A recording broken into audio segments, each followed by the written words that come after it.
that signal. Well, what I could do is I could shut the phone off and then reboot it and see how that sounds. Okay, so try that one right there. All right, so much better. Facebook a little slower, but all right.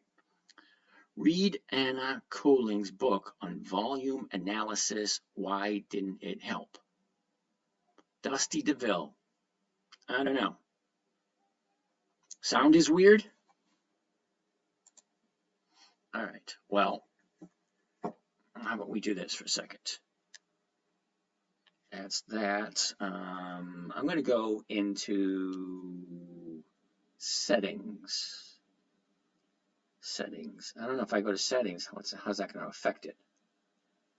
Language D. Okay. How's the sound now?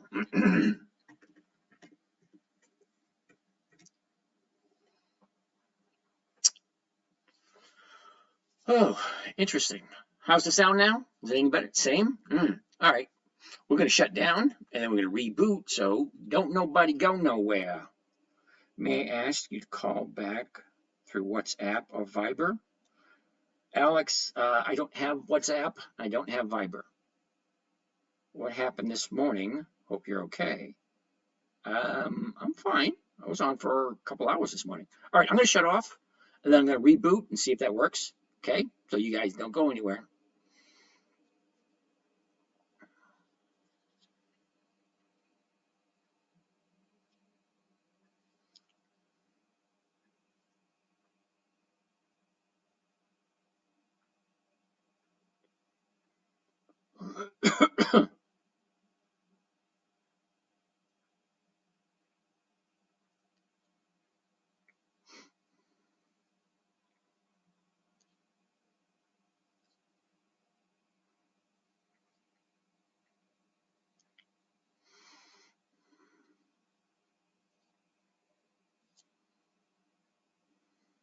Bluetooth, cellular, blah, blah, blah, sound in haptics.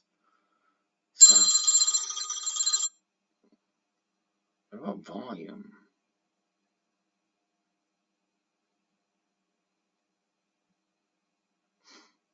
Huh.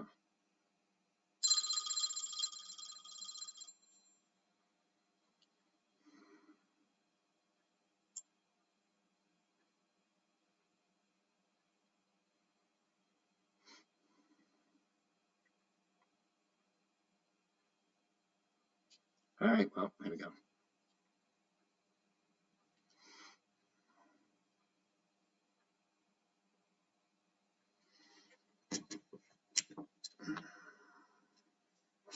Switch these around. Oh, no, this one goes right there. That's where it normally goes.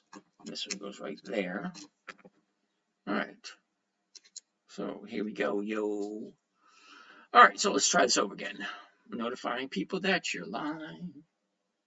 Oh, that's an idea. Oh, Bluetooth. Is that better? Does it sound any better now? Joined. Francie, Shelly, Alex, say hi. Hi, Alex. Okay, Mikey G, how's the sound now? Sound any better?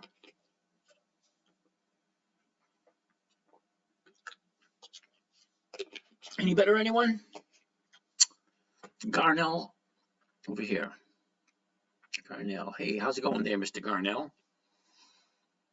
Mark, Mike, Uma, Jerry Fry Singer, Secretariat, Debbie, good evening, good evening. Christine Alley, say hi. Wave, join, say hi, say hi. That's interesting. Wow, I wonder what those are. Hello. Wave, there we go. Oh, that's how that works. Cool. Internet for Dummies. Internet for Dummies, yeah. What was they saying? I have bad, what do you call it? Bad vocals. This sound's not that good. James, someone uses your portfolio He written to me today. Yeah, Alex, you got to be very careful. There's 22. 22, not just one or two, 22. 22 people pretending to be me. So if you guys ever get an email or text or pretending that they're me, yeah, no. Okay, I always tell people, you want to talk to me, send me your phone number, and I will call you. And you should hypothetically be able to tell by listening to me here live to hear what I sound like on the phone. Basically the same. Pin your goals so more viewers may notice it. I don't have a goal at the moment. World peace. How's that? That's my goal. World peace. All right, I'm just getting comfortable here in my jammies before bedtime. All right. Low sound, hard to hear you. Ugh. You know what? I'm going to try it one more time. That's why I wanted to call you directly. I'm going to try this one more time because I do have Bluetooth on. All right, so try it one more time, see if this works.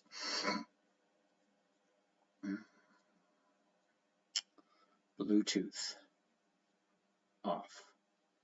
There it goes. All right, is that better? I'm going to listen via YouTube. Yeah, that's a good idea. The Bluetooth was on. I was listening to a book earlier, and that could have been what it is. That's better? Yep, that's what I thought it was. All right. Feeling better, honey? No? Do you want another one of those gummies? I bought a bunch of them, so you should be okay.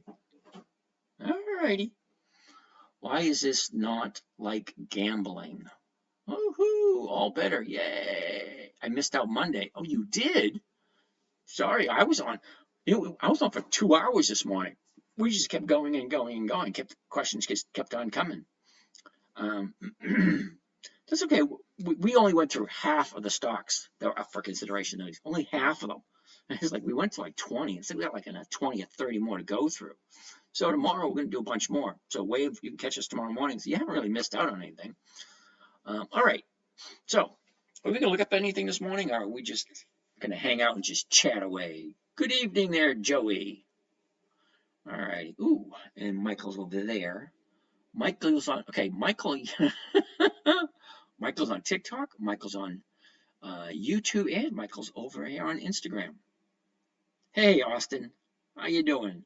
I bought AT&T and C today. Ooh, well, let's take a look at that. AT&T, kind of curious. All righty. First thing I always want to look for. Now, for those of you guys that are new, this screen right here is live via YouTube. Okay, if you don't know where YouTube is, up here in the bio, it goes to the 10-minute trader, slide halfway down the page, you'll see a bunch of links. One of them will say live on YouTube. As a matter of fact, I'll show you right here.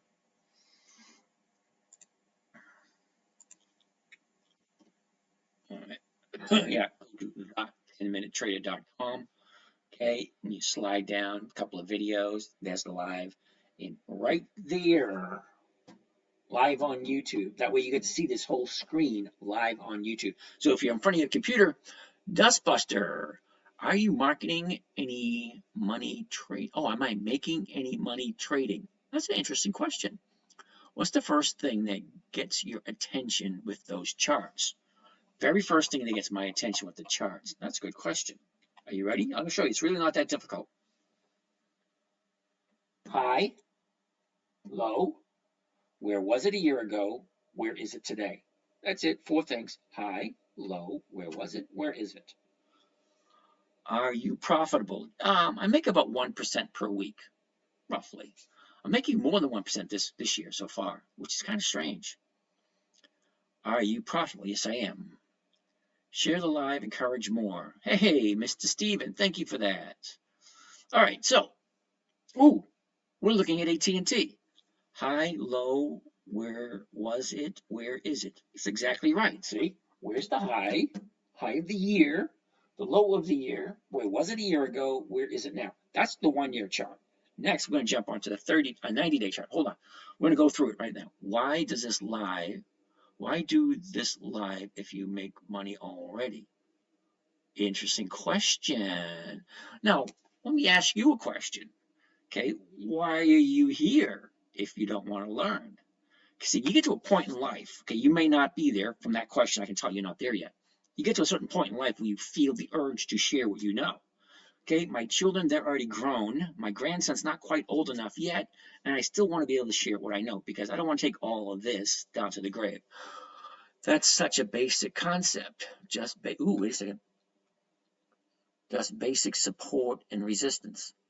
Yeah, okay.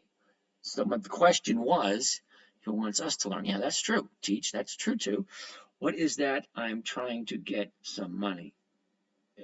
What is that? I'm trying to get some money. Okay, good for you. We appreciate what you're doing. Knowledge is king. That's right, it is. But unused knowledge is it's worthless. So I use it best I can, and I shared. Thank you for sharing. Okay, so he's basically right. Well, high, low, where was it? Where? That's just basic resistance. But what am I looking for?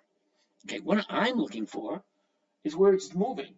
Okay, it was high over here last year, a year ago. It came down to the bottom here. Okay, now it's escalating. Look at the escalation, moving nicely. A little bit of profit taking, and it's turning right here. That's what I want to see. I want to see where is it go? What is the momentum over the year? Are you accepting mentees? Yes, I am. Okay, just hang and chill for a little bit. This stock we're looking at is AT&T. Okay, now this is the 1-year chart.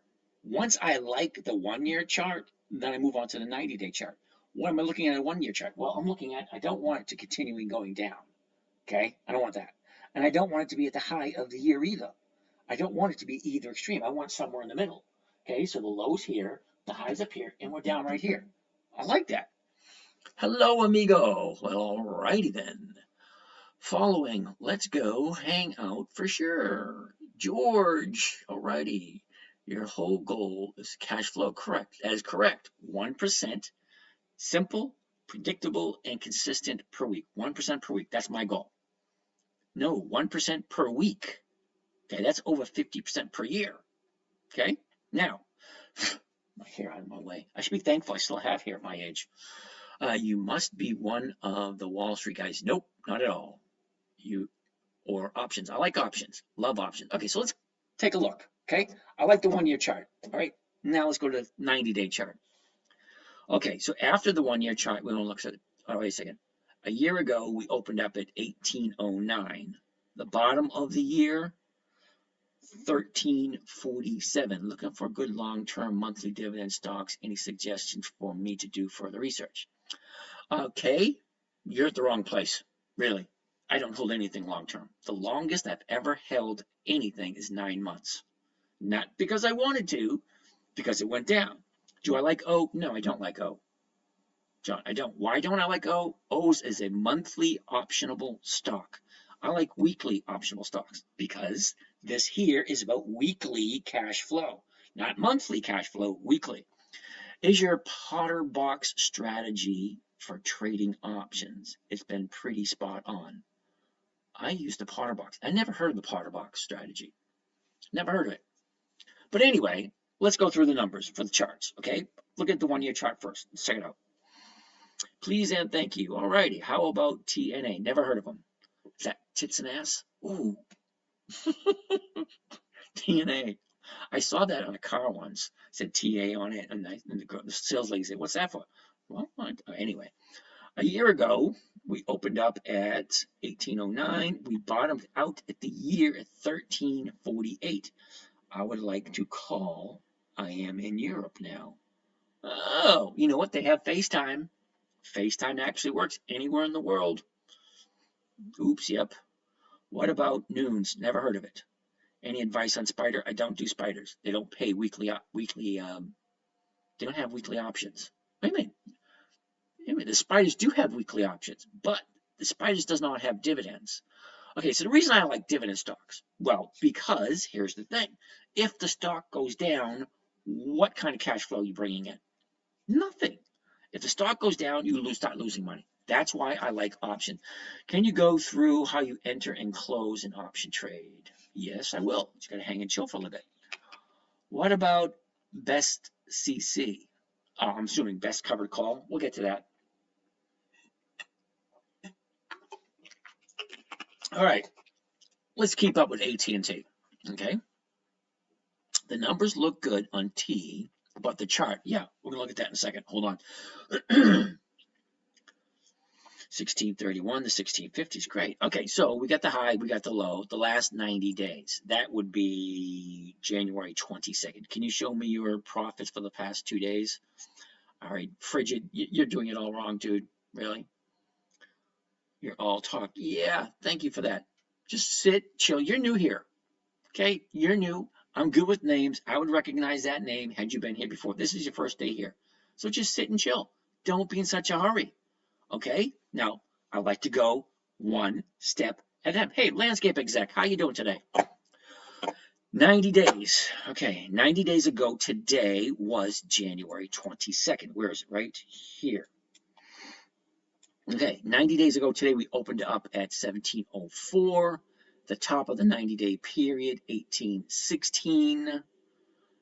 Searching on YouTube is a strategy that he created. This dude is pretty spot on. Oh, good. Yeah, go slow because you need the streaming. Wow. Dude, I make 1% per week. All right. Now, 1% per week is 50% per year. If you're doing better than that, I'm more than happy to listen to you. Really, I am. And you don't like it, you really don't need to be here. Papa Jeff. Okay. All right. The high of the year, 1816. The low of the 90-day period on the 16th, which was 5 days ago. Okay, the low was 1594. Okay, so let's take a look at the last 30 days. Last 30 days, right here. Here we go. Now, 30 days ago, today we opened up at 1719. Look at it. This looks pretty. It really does. Okay, 30 days ago here, a nice upward movement to the 30-day high. Look at all the profit taking. 1, 2, 3, 4, 5, 6, 7, 8, 9. 9 days to the downside.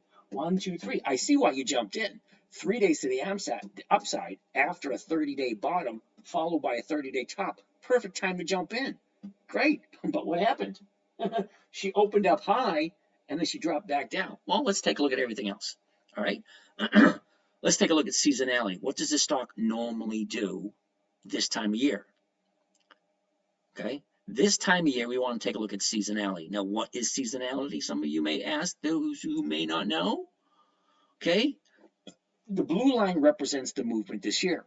Okay. This red line here represents the last 10 years, January 1st to December 31st. 10 years of data, one on top of another. Okay, that's 2014, 2015, 2016, 2017, 10 years. Okay, one at a time. Brian, up big on my Pfizer by last week. Cool. This is my first. I am following you. Okay, Oliver, cool name. May I have some more, sir? Or is it? Wow, where are you? I'm in the Boston area. Okay, so this represents 10 years worth of data on average. Okay, so what has it done in the last? What can we look for the next couple of weeks for AT&T? If you're in this live, you will get impersonators contacting you. James, okay, yep, that's true. I won't be asking you for money. I want to start trading. ATM, this is your first time here, dude. Hang, chill. I'm going to be here until 11:30, so you just watch how it goes. I'm torn between tea right now. All right. Noon SIF. I have no idea what that means. Okay, you guys gotta slow down with the comments because I have ADD. So if I see that thing moving, I'm gonna stop what I'm doing and look at it. Okay, I'm 60 years old, don't have glasses. I gotta squint to see what I'm looking at. So just chill, go over it one at a time. Okay, for the next couple of weeks, it's basically gonna go almost sideways, but a very, very, very slight downward tilt. But it's AT&T. It's been around for over 100 years. Okay, wow, that's a nice lie. No. That looks like it is sliding down a little bit. That's not a lie. Look at it. Here, and it's sliding down. I have no idea what you're talking about. How much money you make per week? 1% of what? That's none of your damn business. Okay, I got 6 accounts. I share 2 of them with you guys. Okay, I share 2. Okay, you want to know how much I make? It's right here. Okay, here's my account right there that I share with you guys. Okay, one account right here, 117,000. This account over here, 200,000. Okay, this one, 1% per week. What's 1% of 117,000? That's 1,170. So there you go. That's on that one account. This other account has 200,000 in it. Okay, what is 4.4% of 200,000? There you go. You want to see them? There they are. Look at it yourself. Quit bothering me. I'm trying to teach people here. All right, where are we? Right there. All right, that's AT&T. Let's look at the actual numbers. Y'all out of pocket. Yeah, well, wow. Now we can't add. Well, some people can't add. You're looking at $16, but at the week on T. Okay, great. Thanks. Don't worry about the people with stupid questions. Thank you. Thanks. Okay, so anyway, I like the chart. Look at it. Your 30-day high. What happens? Why isn't it 19 bucks? Well, the reason why it's not 19, 18, 19, or 20 bucks is because we, the buyers and sellers, we say, wait a minute, that's too much money for that. So I'm going to take profits. And what the hell do we look at? We took all these profits. Then we got down here to 15 and a half. Say, holy shit, AT&T 15 and a half. So we start buying again, 3 days in a row. So what happened here to slow it down? I don't know. But let's check out the numbers. The last trade was 1631, right here. 1631 last trade. The bid, 1626. The ask, 1631. Okay, so if I buy it at 1631, I can sell the 1650s. What does that mean? Okay, that means, what that means is I can buy the stock at $16.31. Okay, this is AT&T. They've been in business for over 100 years. Okay, $16.31. Now, the strike price, I can either do the 16 or I can do the 1650. Let's take a look at both of them and see which one's a better deal. All right, so let's close out this one. Bring up my calculator. Now, if I do the 16, clear that. If I do the 16, right, that's 53 cents. Now, I'm losing 31 right off the top.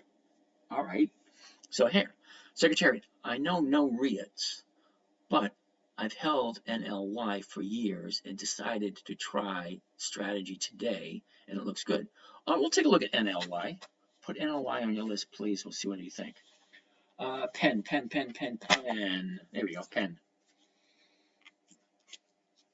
There we go. New page, new fresh page. Here we go. Ooh, yes, we had IBM on the list from yesterday because it looked really good. NLY. Let's finish up with AT&T first. And let's hold off on the questions while we do AT&T. All right. All right. So the 16 is going for 53 cents. 53 cents, and we're going to subtract the 31 that we're losing right at the top. Any thoughts on Cavistock? Yeah, that's no. They haven't been in, but they don't have 20 years of increased dividends. 53 cents. We're going to lose off the 31 cents right off the top, and that brings us a profit of 22 cents. Why lose 31? All right, Frigid, you ready? If I'm buying it at $16.31, that is the purchase price of the stock. Now, with a covered call, you sell a strike price to have someone buy it from you at a certain price. If we're going to do the $16 strike price, if I'm buying it at $16.31 and selling it at $16, I'm losing 31 cents right off the top. Okay? Everything will be explained as we progress. Just chill. Okay? $16.31 is purchase price. I'm selling it for 16. I'm losing 31 cents. However, I'm collecting 53 cents as a premium. Now, a premium, exactly, I'm selling in the money. But here's the thing. I'm losing 31 cents. So you subtract the 31 cents from the 53, and that gives me 22 cents left over. What does that mean for Friday? Well, as long as the stock stays above 16, I'm collecting that 22 cents a share. But what does that mean? What does 22 cents a share mean? Well, let's divide it out. All right, I'm going to divide it by the purchase price, 16. Now, I'm not going to do 16.31 because I already subtracted the 31 cents. Lose money in the stock sale and get more money than selling a call. Exactly. There you go. That's exact. Who said that? Who said that? Yeah, Al. Al, you've been here long enough. You know that one. Yeah, because you're collecting that premium, which is your profit right off the top. So I'm dividing it by the 16, and that's going to give me 1.375%. 1.37 for the week, and that's with AT&T. But here's the best part about it, okay? If the stock goes up, you make your 1.3%. If the stock stays exactly where it is, you still make your money. The stock can even come down, and you still make your money. It's in the money right now. The stock doesn't have to do squat. and you're still making your 1.3%. Now, you want 1% per week in the money is the best and easiest way. That is the safest bet right there. You can even go for the 1550, but I don't think the 1550 is going to give you enough money. I'm happy with not being greedy, so in the money if I get my 1%. There you go, Al. I'm the exact same way. Now, let's take a look at the 1650. But 1650 is going to be a little bit different. Now, I'll explain after we go through the numbers. Okay, so the 1650 is going for 26 cents. Clear that. 26 cents, and then we divide that by the purchase price. Now, we're not losing anything. We're going to divide it by the complete 1631, and that comes to a grand total of 1.6%. But here's the thing. You're getting a higher percentage one strike out of the money or at the money, okay? But the stock has to move up. So if the stock doesn't move up, you're still collecting 1%, but then you still have the stock on Friday or next Monday, and then you have to do it again. I would prefer to get the 1.3, and at least if it goes up, I make my money. Stays the same, I make my money. Even comes down a little bit, I still make my money. But at the 1650, the stock has to move up in order to be back in cash on Monday. And the idea is to keep it turning. What's the premium? Why are you getting a premium? Oh, Terry, you're new here. Is a covered call the same as buying a 16 call? No, two totally separate things. This guy is rambling. Frigid, well, thank you for that. All right, so what is a premium? All right, well, a covered call is one of the safest strategies there are. You buy a stock, an equity, whatever you want to call it, shares, whatever. You buy a stock at a certain price. So if I buy AT&T tomorrow morning at the opening of the day, it will be $16.31. That's owning the stock. Okay, now, a covered call, you have to sell an option. What is an option? It's a non-refundable deposit, so to speak. So, if I sell a covered call, allowing someone to buy it from me for what I paid for it, I collect what's called a premium. A frigid cold ice. If you ain't got nothing nice to say, I'm just going to eliminate you. That's it. I mean, come on. Either have something nice to say or don't say anything at all. It's really not that difficult. Why go through the effort of rambling stuff that you're not even given a chance to listen?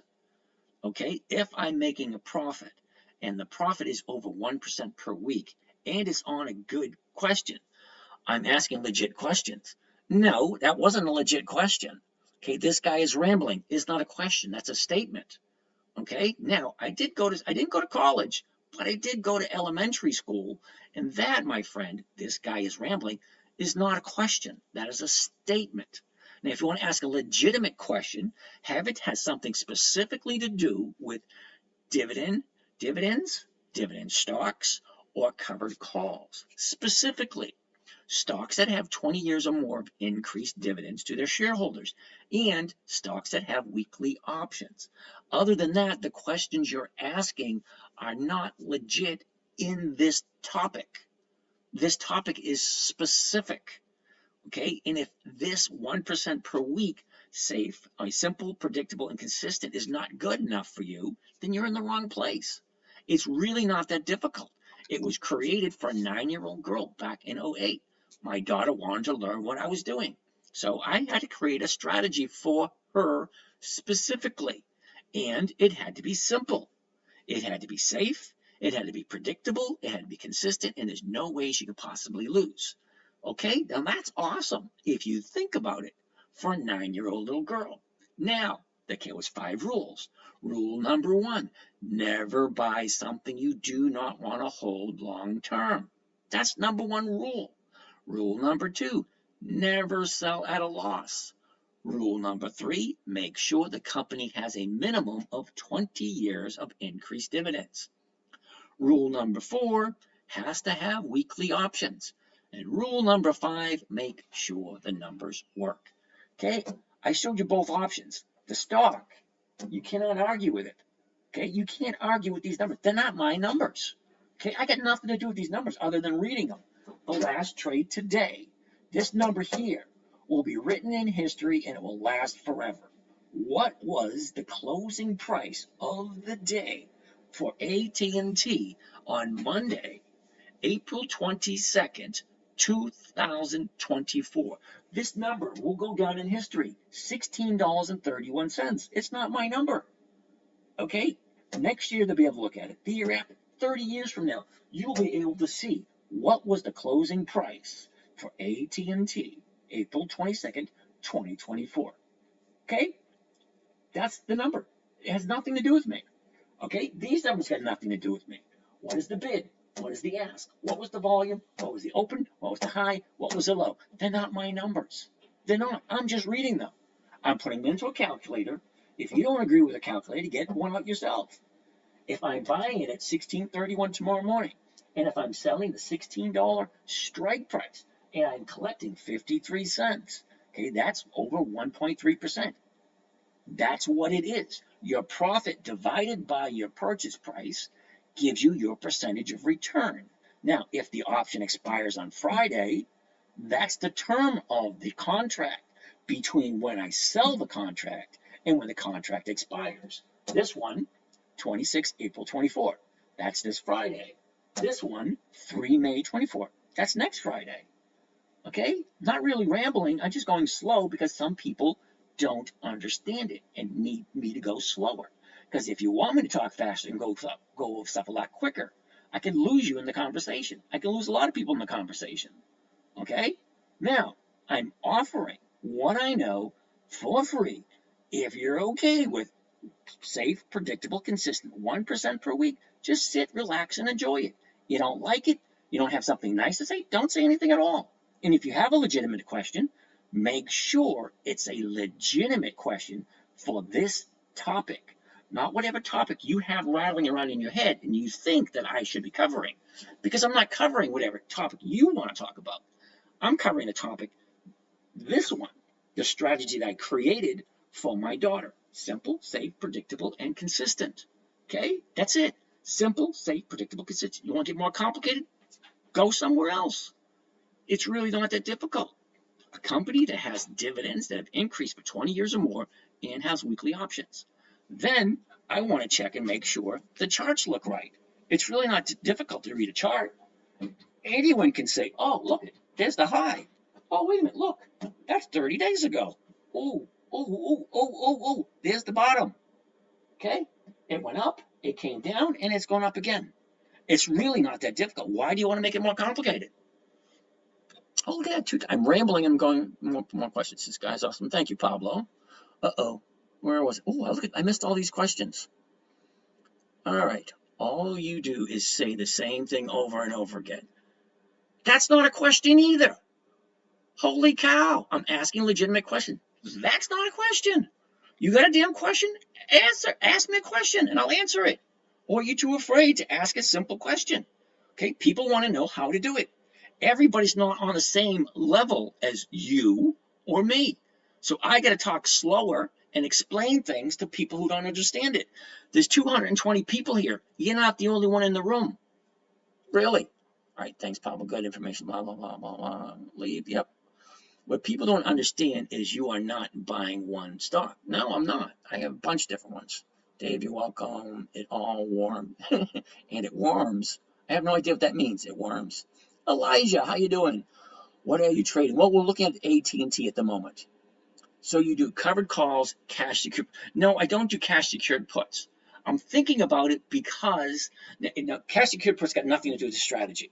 Okay, now you're missing. All right, what I got to repeat myself because sometimes people don't understand. This strategy here, it's simple, predictable, and consistent. 1% per week. Okay, now it was created for a 9-year-old little girl. Okay, simple. You have a group of stocks. That's all you have. Just a group. Okay, there's 9,500 different stocks in the stock market.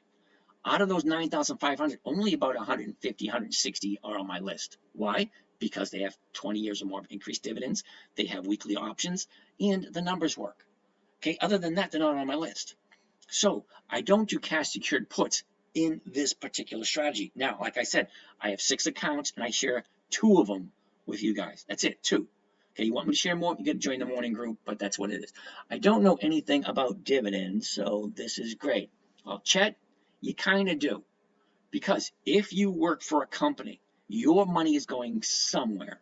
Okay, you have an IRA, you have a 401k, you have someone who takes care of your money. Because if you're over the age of 18 and you have a job, okay, you got to be thinking of your future. Now, future, you got to retire. You have some type of savings account or something to look forward to the future. Because whether you want to admit it or not, old age is coming. Okay, I'm 60. I never thought I'd be here, but here I am. Okay, so I live off my interest. Now, there's 2 different companies in the stock market, 9,500 different companies. But there's only 2. One share their profits with the investors, and the other ones do not share their profits.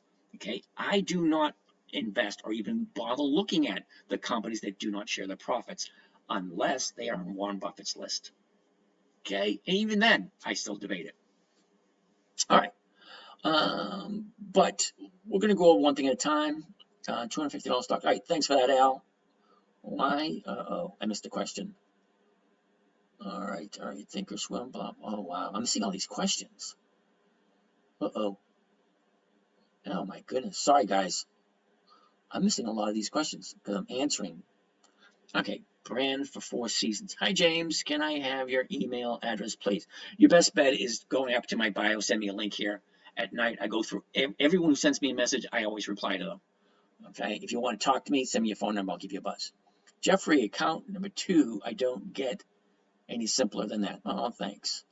All right, he doesn't look. I don't do puts in this account, but I have to keep it simple. Yep, no puts. Where do you download the program to invest? This is not a program. This is Thinkorswim offered by Charles Schwab. Okay, it was originally Tom Sosnoff. Tom Sosnoff sold it to TD Ameritrade. TD Ameritrade got bought out by Charles Schwab, so everything's in Charles Schwab's name at the moment. What are your principles to invest? Ooh, principles, cool. Simple, safe, predictable, consistent. There you go.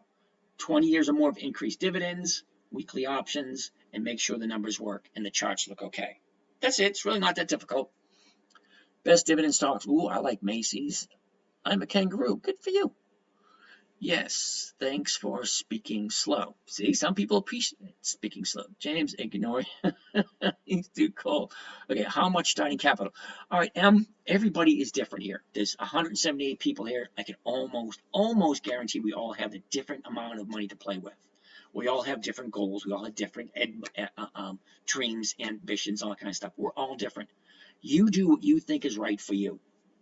Okay, I always tell people to talk to a tax strategist or a tax planner to help best set up whatever's right for you. Okay, appreciate you sharing and your knowledge. Thanks, Stephen. John Frula. I've been asking about Halliburton. Ooh, I like Halliburton. Halliburton is on my list. Okay, so are we done with AT&T? I like AT&T. It's on my list, and it's, I don't like the fact of what it did today. I don't. But, it is what it is. And he did jump into it. I forget who it was. Best dividend stock so far this year has been Macy's. AT&T's long-term put her in a REIT. Okay, if that's what you think. Thoughts on TSLA? Yeah, no. I don't do Tesla. Tesla does not have dividends. Now, why do I want dividends? Well, here's the thing. Remember where I said never buy a stock you don't want to hold long-term? Well, if you bought up here and it goes down, where are you going to collect money? You're only going to collect money in the dividends. And most people buy stocks to hold for years. So if you're buying the stock and planning on holding it for years, why would you buy something if it's going to go down? And if it goes down, what are you going to collect? Nothing? That's why I want dividend stocks. Dividend stocks that specifically increase every single year. So absolute worst case scenario, I'm getting higher and higher dividends every year. What cash secured puts? No. What you said, I didn't hear. Okay, what I said about cash secured puts, I like them, but not on this strategy. Okay, it was created for a 9-year-old. Once you throw more stuff in there, the 9-year-old gets a little confused, and then she doesn't want to play anymore. So no cash secured puts in this program. Okay. Frigid conduct, cold ice. What sort of mental hurdles do you have to go through when trading? Well, now that's an interesting question. A mental hurdle. Well, you got to ask yourself, number one, am I okay with buying this stock and holding it long term? That's always number one. Okay. Number two kind of goes with number one. Never sell at a loss. Well, what happens if this goes down? Am I okay with it? Am I okay with buying AT&T at 18 bucks and then have it go down and just, well, it went down, I'll hold it until it comes back. That's mental hurdle number one. Because when people see stocks going up, it's like, yeah, I'm making money. But when they see it going down, that's where they have their mental hurdle. Oh, should I get rid of it because it's going down? No, you shouldn't. If it's a good quality stock, never sell at a loss. That's one mental hurdle. And it was a good question. Next hurdle is, when is the right time to buy? Now, I have a whole list of stocks, over 150. I base all my buying decisions on the calendar. When are they paying their dividend? Because when they're paying their dividend is where I want to start looking. Because stocks have a tendency to go up in value or go up in price 2 weeks before the EX date, which is the dividend date. Okay, so if we look at HP, okay, if I bought it in the first week of May, oh, this is 2023. Ooh, I want to look at May 2023. If I bought it in the first week of May, right, I look for the 1%, and I get the 1% the first week, I'll say thank you, and I will come back to you again in 90 days. Then I will go down to Johnson & Johnson, and then I'll do Johnson & Johnson, collect the 1% on this week. I say, well, thank you, I'll see you again in 90 days. I'll come down here, oh, Bank of America, General Motors. Oh, I bought one of them. 1%, great, done, go. So on and so forth. And it's not just when do I buy it. Okay, that's based on the calendar. Okay, that is based on the calendar. Now, like I showed you, I take a look at the 1-year chart to see a pattern where it's moving. I look at the 90-day chart to reconfirm that pattern. The 30-day chart will allow me to see what it's done the past couple of weeks and where do I think it's going to go in the next couple of days. Well, I love a 30-day high. A 30-day high tells you that the buyers and sellers say, wait a minute, this is too pricey here. So it goes down. And it gets to this point here, a 30-day bottom, where we, the buyers, say, wait a second, that's cheap. I'm going to buy some. So it starts to turn around and go back up again. This will give me an idea of where it's going in the next 4 or 5 days, which is what I want to do. Because I'm jumping in on a Monday, and I'd really like to be out by Friday. It's easy to figure out where it's going to go based on the chart, the movement, and the seasonality. The seasonality basically tells you what has the stock done historically speaking. So from January 1st, it's a slow descent down to the end of October before she turns around and starts going back up again. Okay, now AT&T's been around for 100 years. I think this is just 10 years. If I wanted to, I could look at 5 years. I could look at 20 years. See, now if I go here and go to 20 years of data, okay, now that's 20-year average movement of what the stock does. Okay, that goes way back to 2004. That's 20 years of data. What does the stock normally do? It basically just goes sideways. Kind of, January 1st, December 31st. But I think 20 years is too much. That's why I like to keep it at 10 years. But 5 years, I don't think that's enough time to get a good pattern. 20 years, I think, is too much. Okay, so let's go back to some more. All right, A1. If you want to sell calls, blah, blah, blah. Yep, okay. What's the morning group? Your cult? That's exactly what it is. It's my cult. Those people that want to and are serious about getting a safe, predictable, consistent 1% per week. Okay? It's really not that difficult. But you can call it a cult if you like. Chet, yes. What is the morning group? Well, the morning group is where we get together. We do a Zoom call. I actually bring up my chart and I actually go through the buying of my stocks. Also, I have, a podcast I've been doing for the past 4.5 years. Okay, you get it on any podcast. Every single trading day, I do a podcast. They're all there for the past 4 years. You can take a look. Okay, let's go back to where we were. Here we go, back to standard, blah, blah, blah. Okay. Can you explain puts and calls? Oh, Joseph, yes. An option. I missed. I missed that question. Puts and calls. Well, an option is basically giving someone the right or obligating someone. So a call option is the right, but not the obligation. Where I put option is an obligation. So if I sell a put option, then someone's obligated to buy it from me. Okay, how often do you lose? I lost 3 times last year. This year I haven't lost yet. Yes, he's showing Thinkorswim screen. That's correct. I missed some of these questions. Sorry.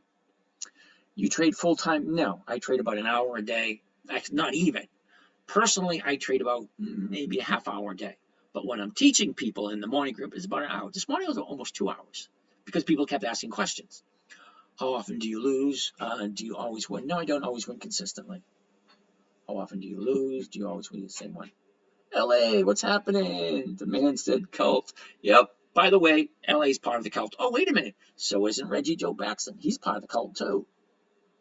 There's a bunch of us, the part of the cult. How do we join it? Oh, you want to join the cult? Don't spam. I don't know who's spamming.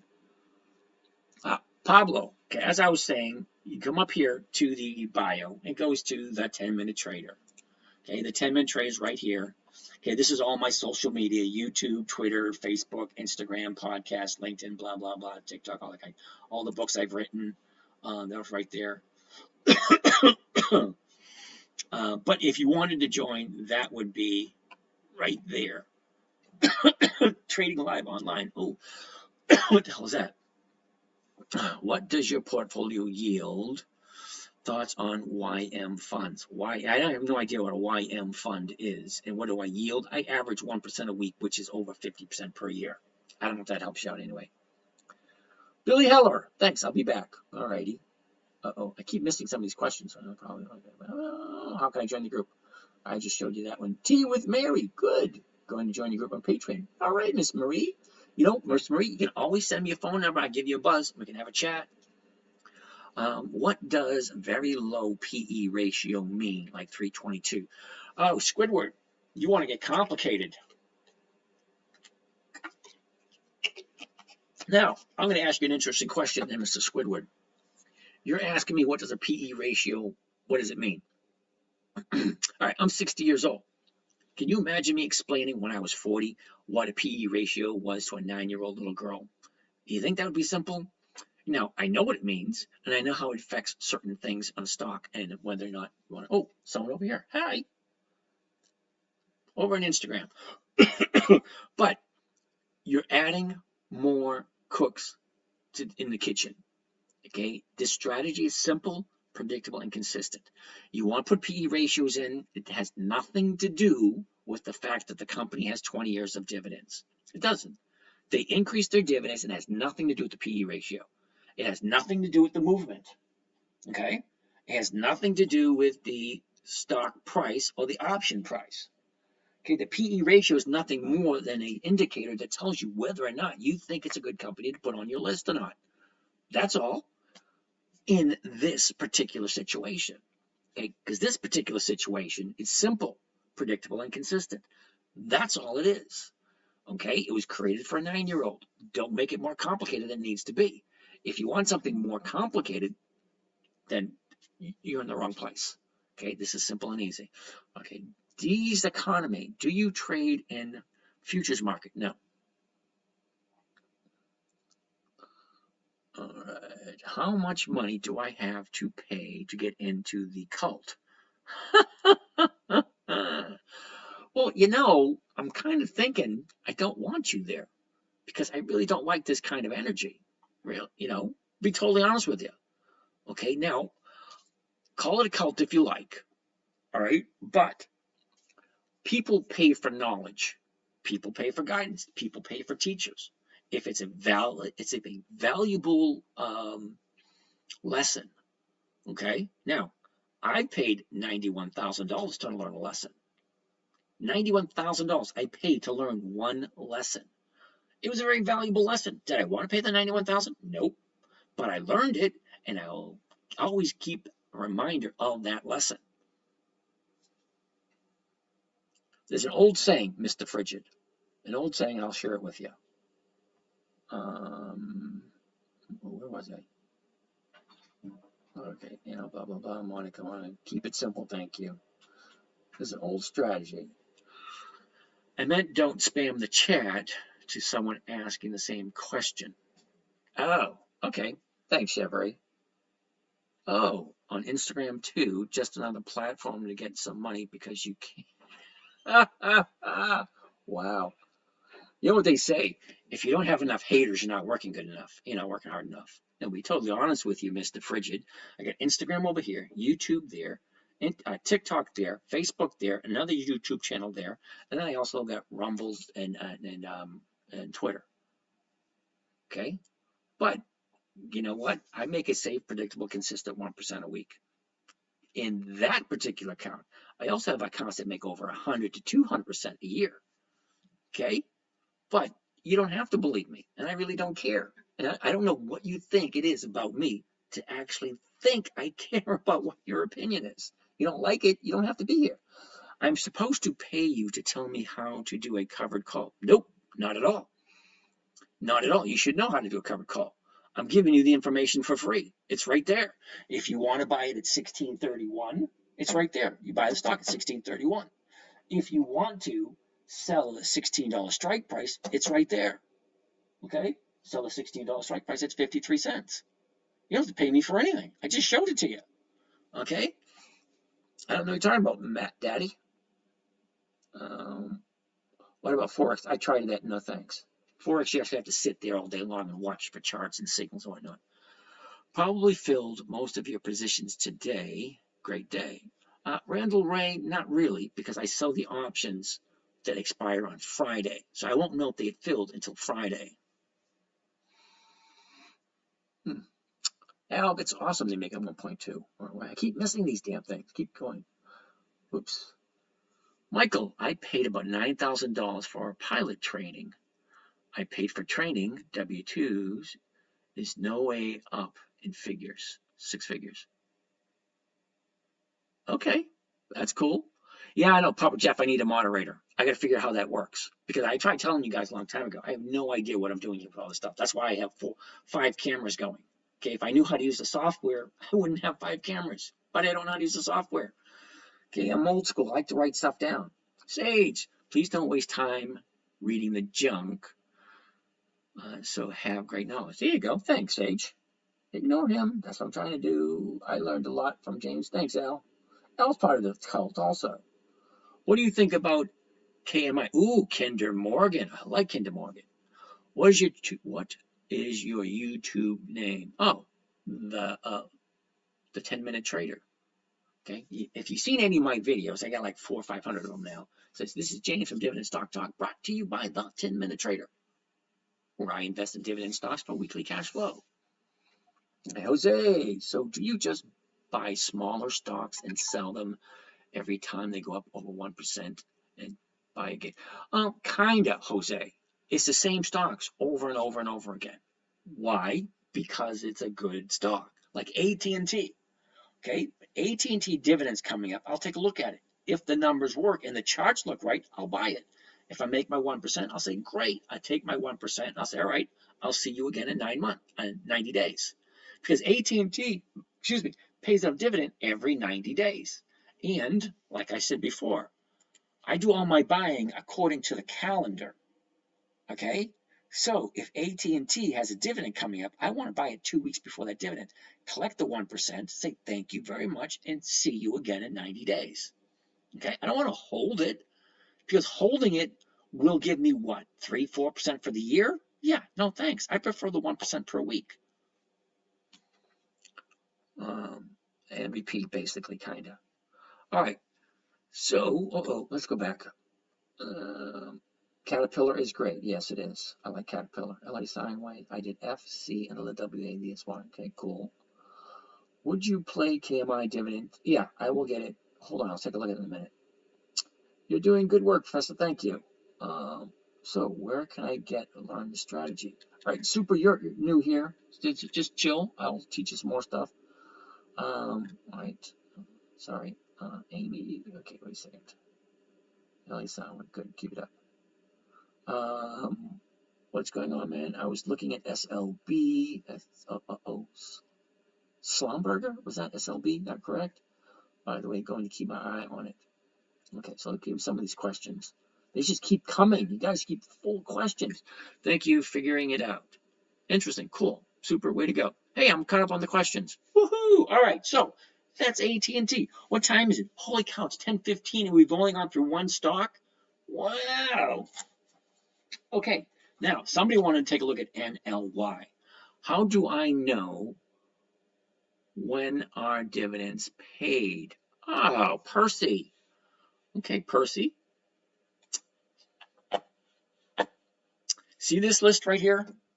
Okay, this is a dividend calendar. You might recognize it by saying May 2023, and then look at Sunday, Monday, Tuesday, Wednesday, Thursday, Friday, Saturday. Okay, and then all of the dates. And these little green dots says DHI, Siri, Wells Fargo, Louisiana Pacific, for Visa, Apple, Capital One Finance, Jefferies, Kroger, UPS, Chevron. Okay, have you heard of these? This is a calendar, basic calendar. Okay, now this one says May 2023. Let's go, where are we? Oops. April, we want to go April 2024. Right, here we go. April 2024, here we are. Okay, today is the 22nd. Right there. Okay, BK, that is this Thursday. That's Bank Mellon. Next week we have Ally Bank, Aon, and DHI. Okay, this is just Warren Buffett's list, by the way. Okay, nice, but where do I get it? Whoa, Google. This right here is Thinkorswim, which if you have a Charles Schwab account, it will be on Thinkorswim. Ooh, this is not working right. Pen down. There we go.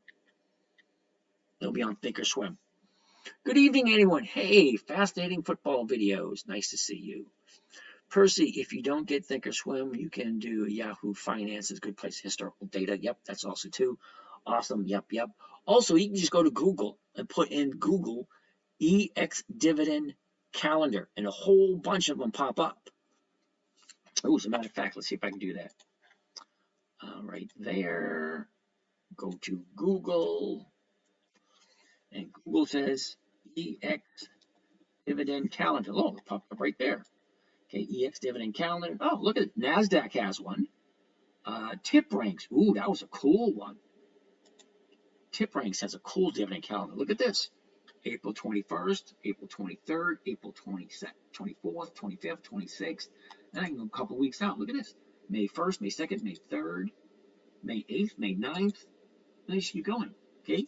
Dividend calendar. Right there. Dividend calendar, TipRanks. Just go to Google. It's pretty easy. You are excited for Chevron reporting earnings this week? Nope, not at all, Squidward. Do you like Thinkorswim better than the old Street Smart Ed? Yes, I do. Happy Earth Day. Yay! I'm looking to invest 50 grand. I'd like to get anywhere between 300 to 500 daily. Any help? Absolutely not. All right? Rock bottom, this ain't the place, dude. Okay, you're looking for capital appreciation. This ain't it. Okay? Your best bet is to go somewhere else. Okay, this is safe, predictable, consistent, 1% per week. 50 grand, that's $500 a week. A week, not a day. Okay? So you're looking to gamble, and this is not gambling. Okay, I'm 60 years old. No desire to gamble whatsoever. What do you think about investing your emergency fund? I honestly can't answer that question for you. By 2 weeks before the EX date. That is correct. Roll the 1.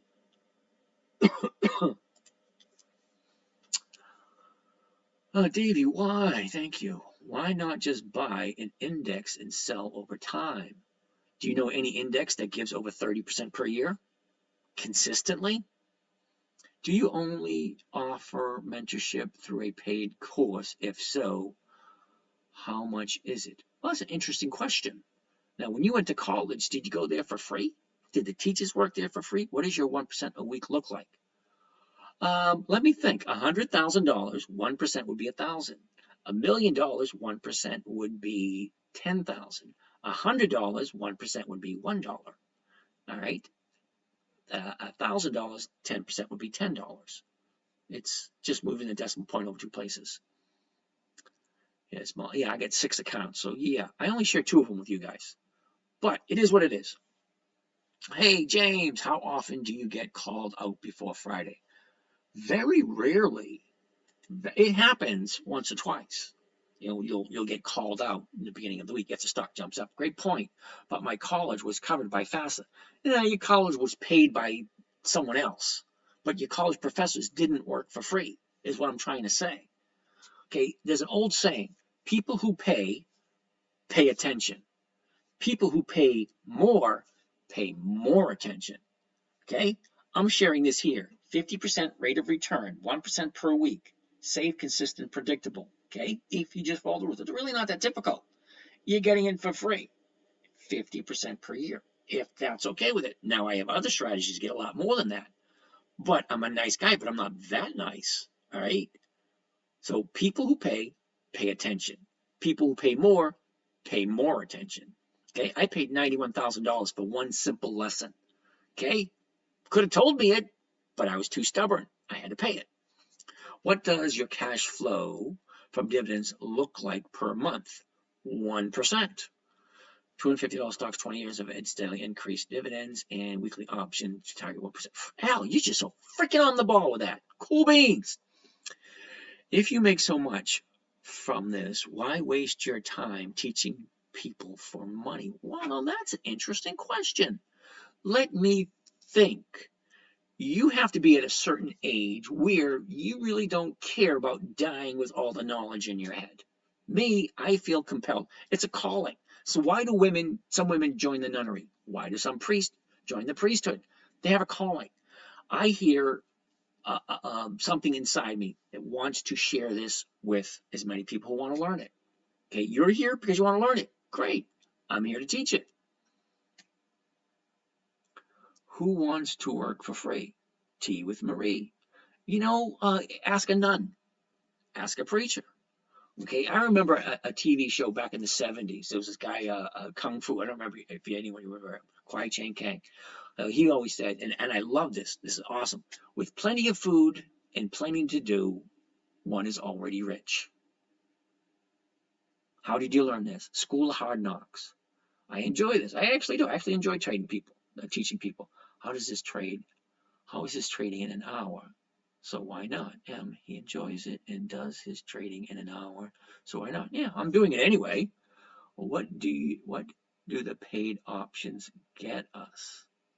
Paid options. I'm not 100% Miami Water Priestess. That's interesting. What are you teaching? I came in late.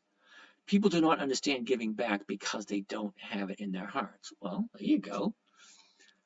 Sign up, trade with us in the morning. That's cool. Do you have to pay to use charts? No, you don't. NLY, might show some of these folks. Well, we'll get there.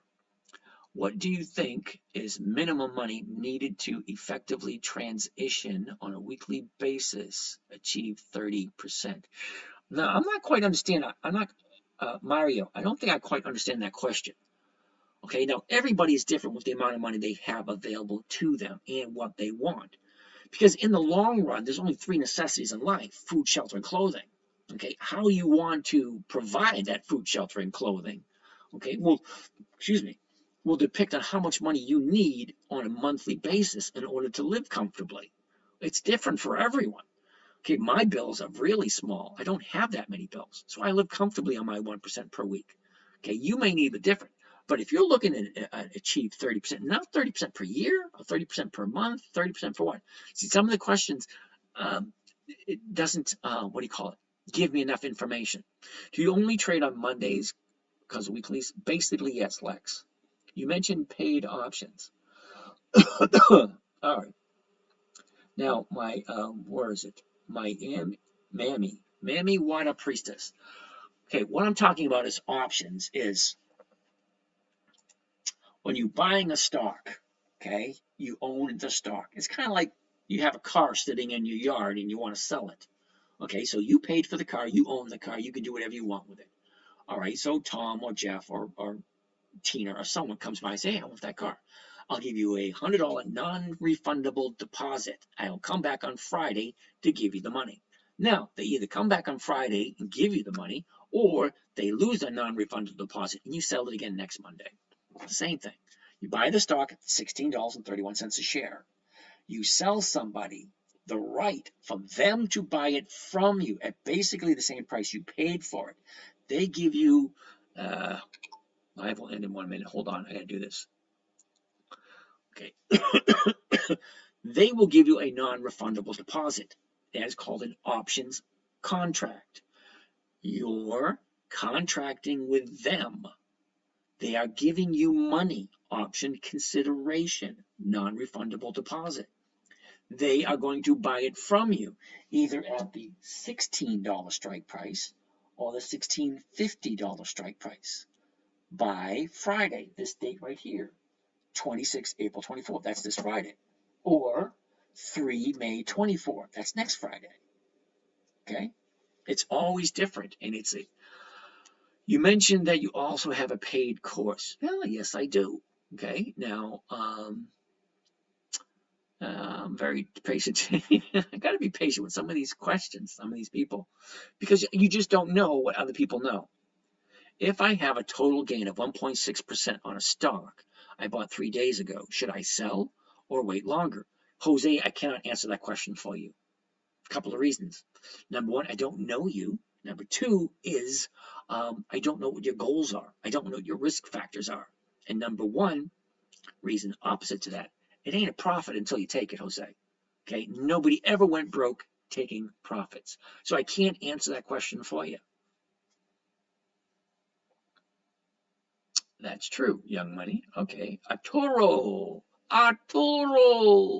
What do you think about finding a balance between your investment, trading passions, and your career? Well, that's a very good question. I'm retired now, so I don't have a career anymore. But there's a lot of people that I actually trade with in the mornings, and a lot of them they need to take a coffee break or going late, and they'll sit there and we'll go through the charts and we'll do all the other trading. Okay, and then they go to work. Okay, I have no control over when the stock market opens. It opens up at 9:30 a.m. Eastern Standard Time. Now, I realize some people have to be at work at 7, some people have to be at work at 6, some people have to work by 10, some people have to work by 9. So you have to find a way to get it into your schedule. Just say your boss, hey, boss man, okay, I want to take a coffee break at 9:15, and I'm going to go to 9:45, get all your trading done, and say, hey, great, awesome, and then you go back to work. That's one way of looking at it. Or you can say, hey, boss man, I'm going to take my lunch at 9 o'clock in the morning. And then you just work through your lunch hour. Where there's a will, there's a way. There's always a way to do what it is you want. It all depends on how important you make it on your list. Okay, so if financial freedom's on your list, and if 1% per week is nice. Now, 1% a week comes to 50% per year.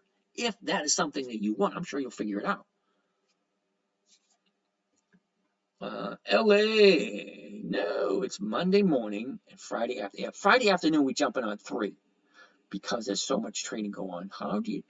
How does $50 investment make if a stock I bought goes up to 10? Movie Madness 2.0. How does $50 investment make if stock I bought goes up to 10? I have no idea. I really would like to help you out with that question, but it kind of makes no sense to me. Arturo, he trades first thing Monday morning for the same week, Friday expiration. Thank you, 86. That is correct. Okay, Mondays and Tuesdays are the day I do my buying. I buy on Mondays and Tuesdays, and I sell Friday's expiration. Why? Because I want weekly cash flow. Okay, I buy Monday morning, and I sell my options on Monday morning, and I know they're going to expire worthless on Saturday. But Friday afternoon, before the market closes, I want to jump in to take a look what's happening. So I have a good idea of what's going on. That's why we're on 9 o'clock to 10 o'clock every morning, Monday, Tuesday, Wednesday, Thursday. Friday, we're on at 3. So everyone has a chance to take a look at their positions to make sure you're getting that 1% per week. Okay, Al, maybe you run through the stock analysis. Let some of the new folks see what you do. Yeah, I'm trying to answer the questions. I think I'm going to, after I go through these questions, I'm going to, stop the questions, just go through some stocks. How do you get into trading? Did you ever have a mentor? Yeah, I had a bunch of mentors. Thanks for the excellent live. Yep. Mine opens at 6:30 to 6:30 a.m. Okay, cool. That's a lot of trading. All right, where were we? Uh-oh. Uh-oh. I keep missing some of these questions. Yep. How easy it is to enter an option trade? All right, Sage, if you're asking a question like that, your best bet is to call your broker and have him walk you through it. Okay? Or if you're part of the morning training group, I'll walk you through it. It's really not that difficult. But you have to take it slow. Don't be in a hurry. The stock market has been around for over 400 years. It ain't going anywhere. Okay, I'm going to pull this up for further. Frigid, there's a lot of scammers that are, yeah, there's 22 people pretending to be me. So if you get a message from me asking you for money and then I'm going to give you advice, yeah, no, that ain't me. Just to let you know. More questions, more questions. Blah, blah, blah. Trev, it depends on percentage the stock goes up. I have no idea what that question was. All right, Frigid, it's probably not him. No, probably not. Sage, very easy. You would have to apply for options with your broker first. Yes, that's a big one. Because buying stocks, you have to be 18 to buy a stock. Now, to trade options, you have to qualify to that, and you have to apply for it.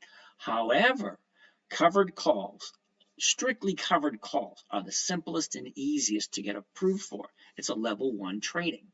Okay, and all they're going to do is tell you that, yes, options have expiration. That is your risk. The risk is options expire. Stocks do not. I mean, if the stock is 150 when you buy it and it goes to 160, how much could 50 make in profit? Well, you would need to do what's called fractional shares. Okay, now $10, you're talking about a $10 rise in a $150 stock. $10 rise, I'm going to have to get my calculator up for that one.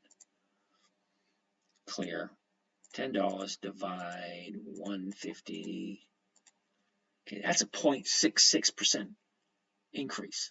So you take the $50, clear, you take $50 and you multiply it by 0.066. And that's $3.03. The numbers don't lie. The numbers are what they are.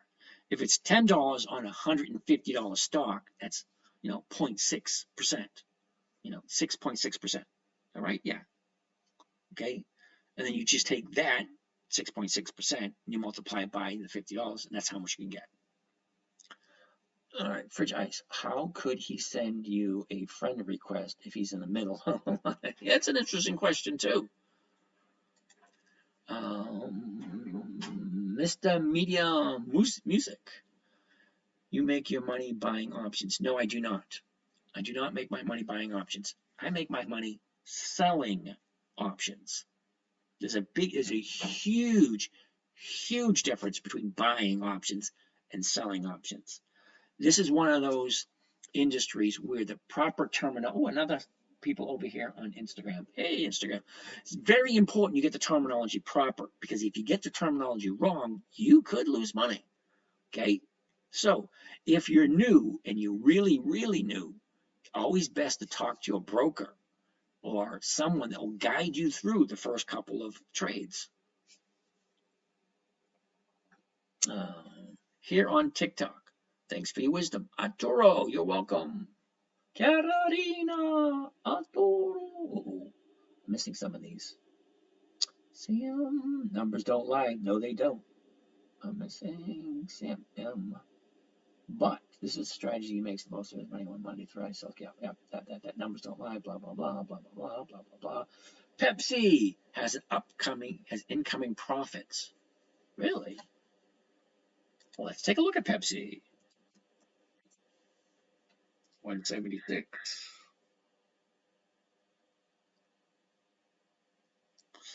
176.35. Huh. All right. Let's take a look at Pepsi for a minute. Let's go a couple more questions. I want to keep moving on. Plus 26, makes 0.1% per stock in the money. Yep. You sell covered calls only. Well, in this particular strategy, correct. Okay? In this one. Now, I got 5 different accounts. I only share 2 of them with you guys. That's it, just 2. How about those Knicks? Love those Knicks. All right. Good. I'm caught up on the questions. Let's go take a look at Pepsi. Why not? Now the dividend king. Companies increase their dividends for 50 years or more. Can't go wrong with Pepsi. Number 2 soft drink in the world. All right. That being said, Pepsi. At this moment in time, it's at 76.35. The 75s are going for 320. All right. And the 77.50s are going for 184. Okay. They're both over 1%. What's my life goals? To float around the Caribbean. I want to go float around the Caribbean for a year. And I also want to do the Great American Loop. You know, and I want to build an empire for my children to inherit. You have 5 lives running right now. Yes, I do. You live a happy life? Yes, I do. I am very happy-go-lucky. Wake up in the morning and the wife goes like this, get away from me! Anyway, so let's check this out. Pepsi. Because we all know who Pepsi is, right? First thing I want to look at, where's the high? Where's the low? Where was it a year ago? Where is it now? Okay, so let's take a look. A year ago, we're at 186. The high of the year for Pepsi, 196.88. Okay, she drops down to the low in the beginning of October. You probably hate your wife. No, I don't. Not at all. I'm too happy and joyful, she says. Why are you happy all the time? Where is she? Put her on a string. We're here in the Boston area because she has some medical issues. Okay, and that's not nice to make fun of a person's spouse when they have medical issues. Just letting you know. Okay, we're here in Boston area because this is where the best doctors are. That's why we're here. I got nothing else to do. That's why I'm sharing with you guys. Okay, we finished out the year with Pepsi at 172.06. The last 90 days we opened up. Hey, 90-day chart. The high of the year, the high of the 90 days, the low of the 90 days, where was it and where is it now? So Pepsi is most likely going to be a no because it's the high of a 90-day period. Want to learn how to buy stocks? Get a few, don't wait to do. Okay. Thank you. Okay, like you. I have no idea what that means. I love you both, James. Thanks, 86. Now, 86 has been here for a while. Now, for those of you guys that are new, there are certain people that have been here since January, and they come back every day. It amazes me. All right. So I'm going to say no to Pepsi. Why? Well, Pepsi's a dividend king. Hey, Rocky the Realtor, you're back again. I'm going to say no to Pepsi. And the reason why I'm saying no to Pepsi, tell me about Stitch Fix, please. I know nothing about it. Sorry. We're at a 90-day high. You're standing on a ladder waiting for someone to bring you a taller ladder. Yeah, no thanks. It's not worth it. Could it go up? Yeah, it could. Is it going to? I don't know. Okay, I'm not going to put my money into a high because I just don't. It's just against my principles. Yeah, I think James has adopted some of us. So let's take a look at the last 30 days. Okay, 30 days ago we were at 173.20. Oh, it's 173.02. She goes up, pulls back, has the 30-day bottom. There's your previous bottom, a previous 30-day high, your 30-day bottom. 2 days, jump in, look at this run up. Okay, how long do you think it's going to go up before it pulls back? Don't get me wrong, Pepsi's a great company, but the profit's already been made. I'm not going to jump on a bandwagon that's, running out of fuel. Can I have my allowance, please? That's funny. All right, Clorox worked out well for me. All right, I'm glad you like that, Rocky. Y'all sit every night with this guy and listen to him ramble about the same 4 things over and over again. Oh boy. Yep. Sell high, even maybe a little low, still make 1%. Yeah, I'm not going to do Pepsi personally, because, as much as I like the company, I don't see it. I don't. All right, so now we're going to take a look at NLY. Somebody want to take a look at NLY, so here we go. NLY. Okay, 1833, the 18 is going for 49, and the 19. All right, NLY is going to be a no. All I used to work for them, retired from Pepsi. Okay, now here's the reason why I don't like NLY at this moment in time. Now, don't get me wrong, look at the chart. Awesome place to be in the chart, but look at the numbers. Okay, 1833. The 18s are going for 49. You subtract 33 from that, it's not worth it anymore. Okay, that's 16 cents, not 1%.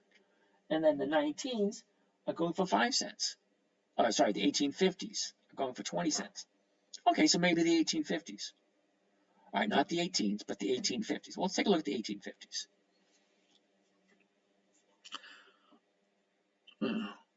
I missed that one.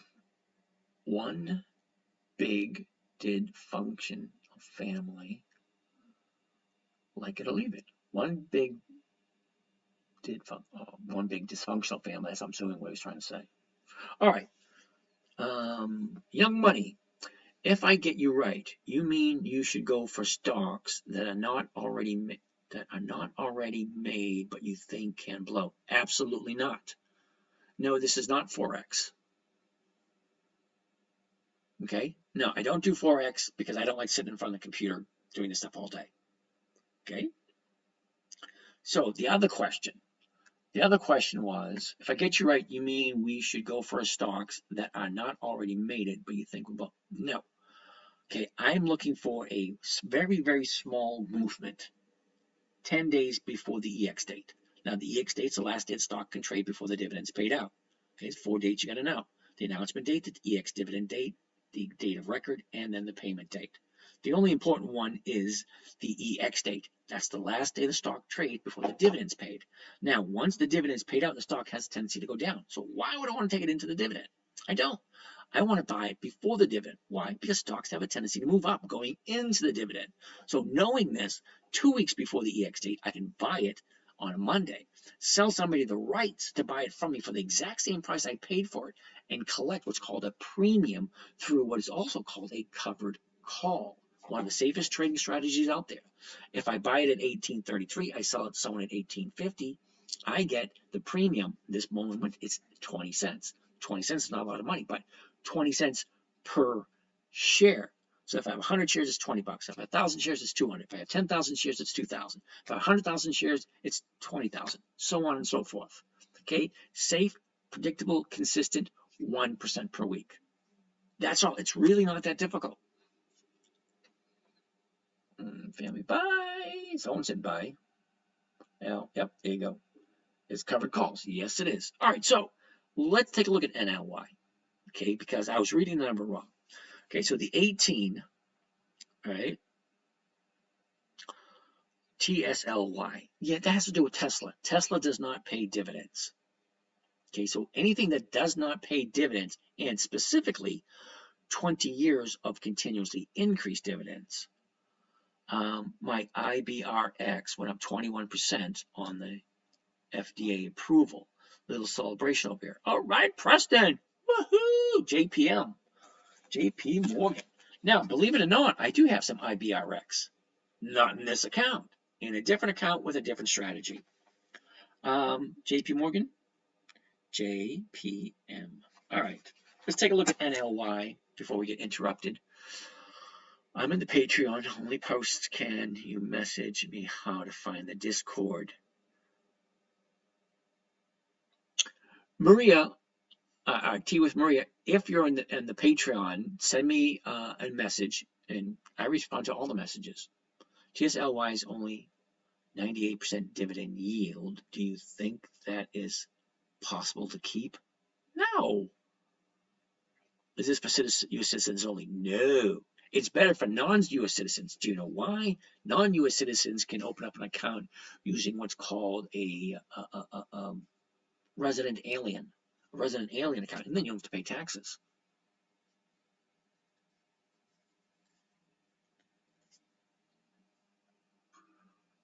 Yeah, no. TSLY.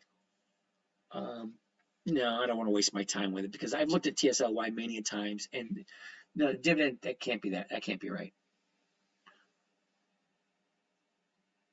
United and Visa are getting profits as well. Hey, got another person over here on Instagram. How's it going over there, Instagram? I don't know how to communicate with the people on Instagram, YouTube, or Facebook. I don't know why. How do I set a resident alien account if I'm not in the US? VPN. You get yourself a VPN, okay, virtual private network. That you go to Google. Google search, Bing search, whatever search engine you use wherever you are in the world. Say, what's a VPN? How do I use it to open up a trading account? Yield on TSLY is high because stock price is below 32% this year. Yeah. Okay. We're still looking at NLY, so let's stay focused. Okay, NOY. A year ago, we were at 1938. The high, look at this. This is a triple top. 1, 2, 3. This is what you call resistance. It just ain't going any higher. Why? If it was worth more than 21 bucks, it would go higher. It went 3 times and it wouldn't get past 21. That's your resistance. Okay? Don't have any support. Because you have a bottom. All right, so 3 times it hit 21.06. Mama Maria sent you a message. See that? I got a message right there from Maria. Okay, so yeah, it pops up on my screen that you sent me a message, so I will address that this afternoon. Do I have a VPN? I have no idea. TVGN. Do you have any idea? No, none whatsoever. But if I haven't heard of it, more than likely it's going to be a no. Because I've been doing this long enough, I can see stock symbols and know right away who they are. XAU USD. That's, what do you call it? Wait a second. Forex. Yeah, no, I don't do Forex. All right. 3 times we hit the 30-day high. I mean, and the high for the year. The middle of June, end of July, and the middle of September. What market is this? This is the stock market. Oh, XAU USA. I think that's the Australian dollar. No, wait a minute. That's not the Australian dollar against the US dollar. Yeah. Yeah, that's not the stock market. Sorry. Okay. The bottom of the year was the end of October 1451. Okay. Now, we ended up the year at 1907, the last 90 days. Okay. 90 days ago today, 1937. Okay. We went up. Okay. Look at the rhythm. Up, pull back, up, pull back, up, pull back, up, pull back, up, pull back. That's a big drop here.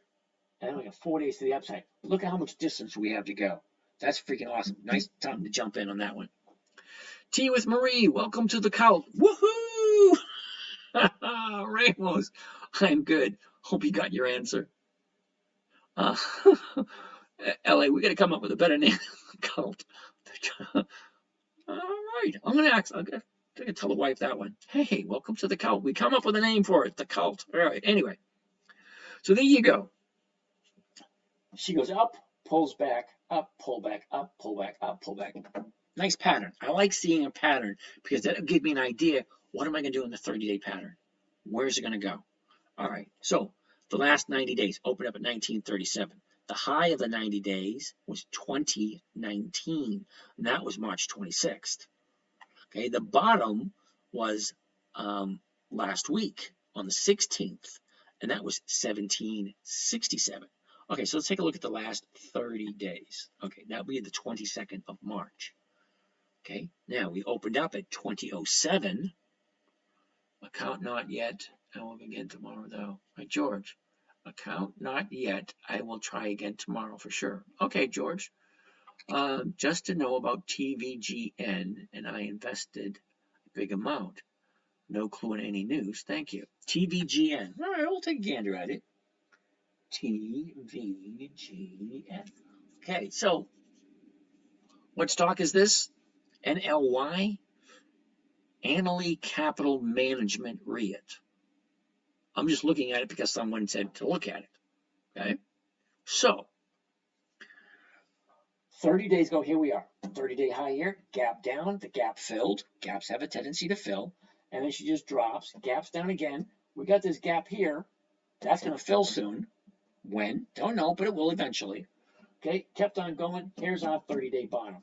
I love a 30-day top down to a 30-day bottom, 4 days to the upside. We have all this space up here to go to challenge the past 30-day high. I love it. Awesome. Okay. On Pepsi, you said no because it was at a high. So when would you time to buy? Oh, Pepsi, George. Okay, now Pepsi is on my list. Number one, I don't look at Pepsi until it has its dividend. Okay, so let's put in Pepsi. E.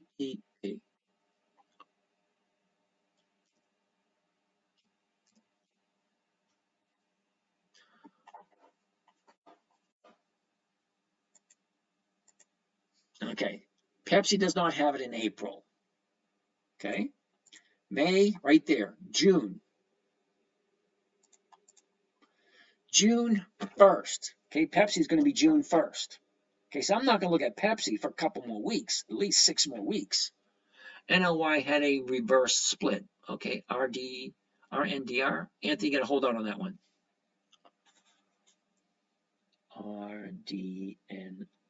Okay, hold on. So let's go back to where we were before we got sidetracked. We're still looking at NLY. Okay, so I like the drop. I like the 4 days to the upside. Okay, 4 days to the upside. Okay, give you a new 30-day bottom coming off of a 30-day top. Okay, now she's going up. That's easy to see. NLY decreased dividends doesn't fit the criteria. All right, thanks, Al. Let's check that out. Now, Al, who's very good with the keeping up with some of the details. I like that. Appreciate it, Al. Really, really, honestly, I do. Yahoo Finance. There we go. As long as your cult is not like Jim Jones and People's Temple, we could. There ain't no Kool-Aid for us. The dividend is still very high. All right, Secretary, we're going to take a look at it. I think Verizon is a good dividend stock and was discounted today. All right, we'll put Verizon down, VZ. Okay, it's on the list. Okay, so where are we? Okay, so Yahoo Finance. We're going to Yahoo Finance to find out about Mac, ExxonMobil, XOM. Okay, well, it's on the list. We'll take a look. Hold on. What are we looking up at the moment? See, I have ADD. Oh, NLY. NLY. Alien Capital Management.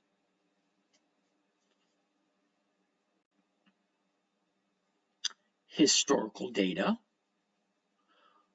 Thoughts of dividend irrelevance theory. You want to start that again? Okay, it's hard to tell who's who when it says user blah blah blah. The strategy looks at stock and don't mind holding. NLY has negative EPS. Ugh, Apple.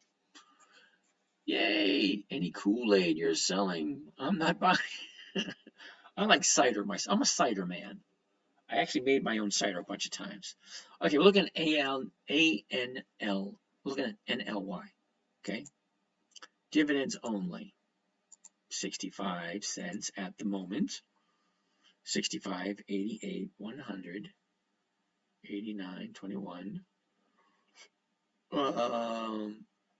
Okay. Okay, so NLY has been paying dividends since 1997.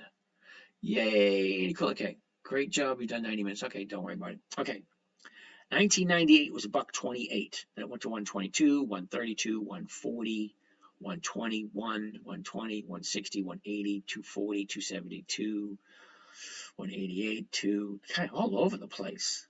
Ooh, and 2005, Tesla's a no, Jamie. Sorry. What does that mean? Okay. Okay, 2005, we're at $1.44. Okay, then 2006, we went to 44 cents, 52, 86, 1 and 2, 260, 220, 180. Yeah, it dropped into 120. 120 for a couple of years. Yep. 2020 was $1, then dropped to 88, then went to 65. Yeah, NLY keeps cutting their dividends, and they're all over the place. PM at Vanguard took a short position at TNSLY 180 for half the stock price. Expires today. Okay. Stocks you don't mind holding. Correct. Much higher stock price.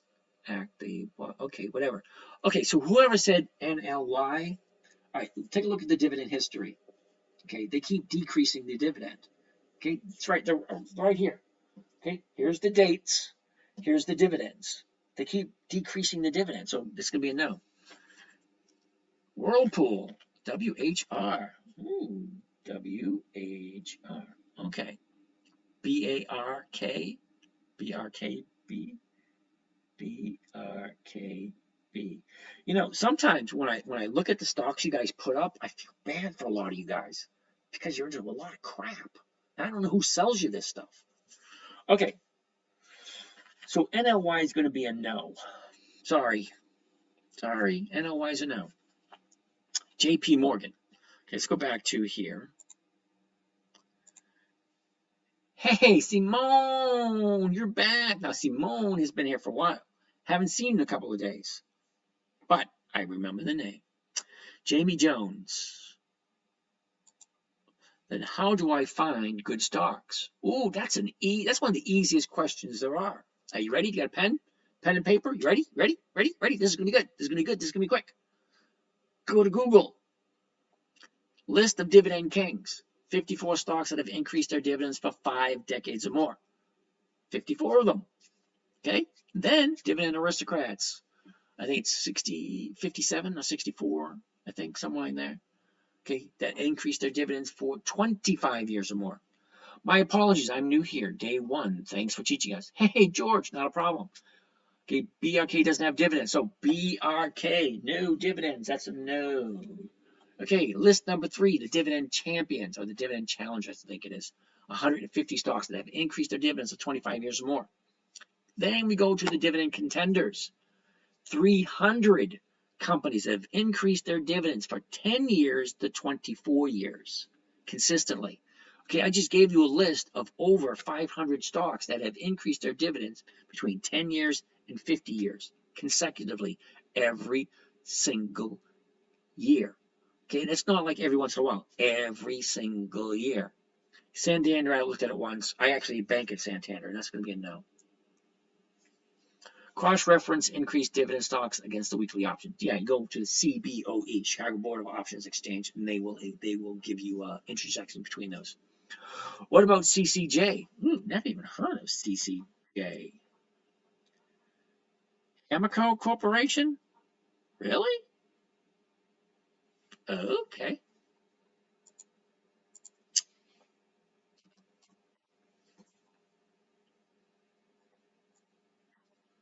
No dividend in April. No dividend in May. No dividend in June. So CCJ is going to be a no. Pfizer, PFE, PFE,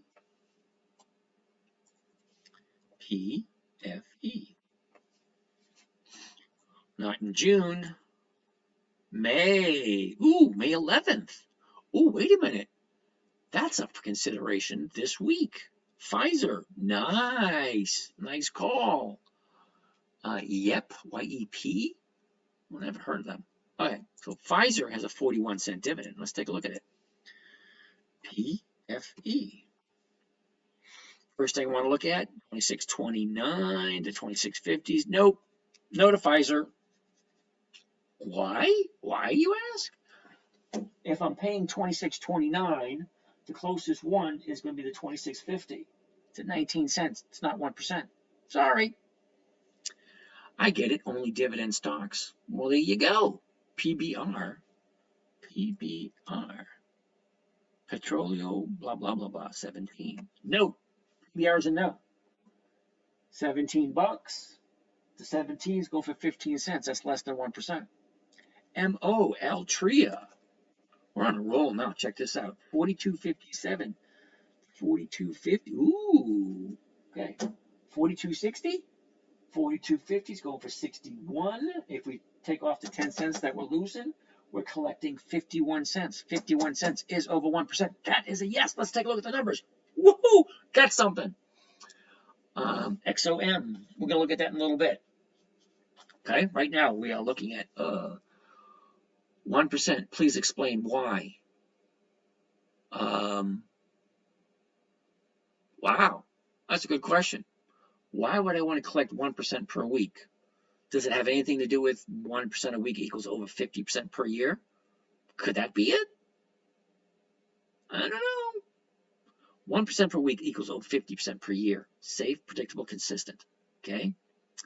What is the name of the website behind it? It's not a website. This is a trading platform from Charles Schwab. So if you join Charles Schwab or TD Ameritrade, TD Ameritrade got bought up by Charles Schwab. This right here is Thinkorswim, which you download onto your computer. I'm sorry, it just got here. Okay. Franklin BSP. FBRT. Bud or C, please. I'll take a Bud or C. Bud. C. KLG. Never heard of KLG. Sometimes I wonder what you guys are thinking of when you buy your stuff. No, seriously. IBM. Ooh, IBM is on the list. FBRT. Okay, so now I have an interesting question for you, Jamie. Jamie, Eddie mentioned IBM. I've heard of IBM. I'm pretty sure almost everybody here has heard of IBM. However, how many people do you really think have heard of FBRT? Okay, think about it. FBRT. No. It's monthly. No, don't do it. FBRT is a no. KLG. No. Okay, monthly. No.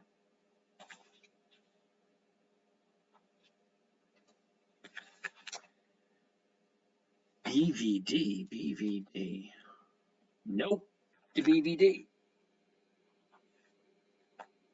RDNR. No. TVGN. No.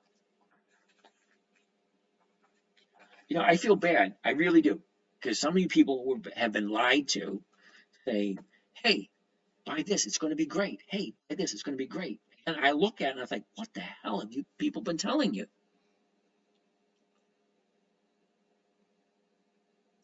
IBM, it's free. KLG is a no. Took a look at that one. Blade, IPS, options. Wern. No's all around. Yeah, I know. Let's share the no's. So we only want the weekly.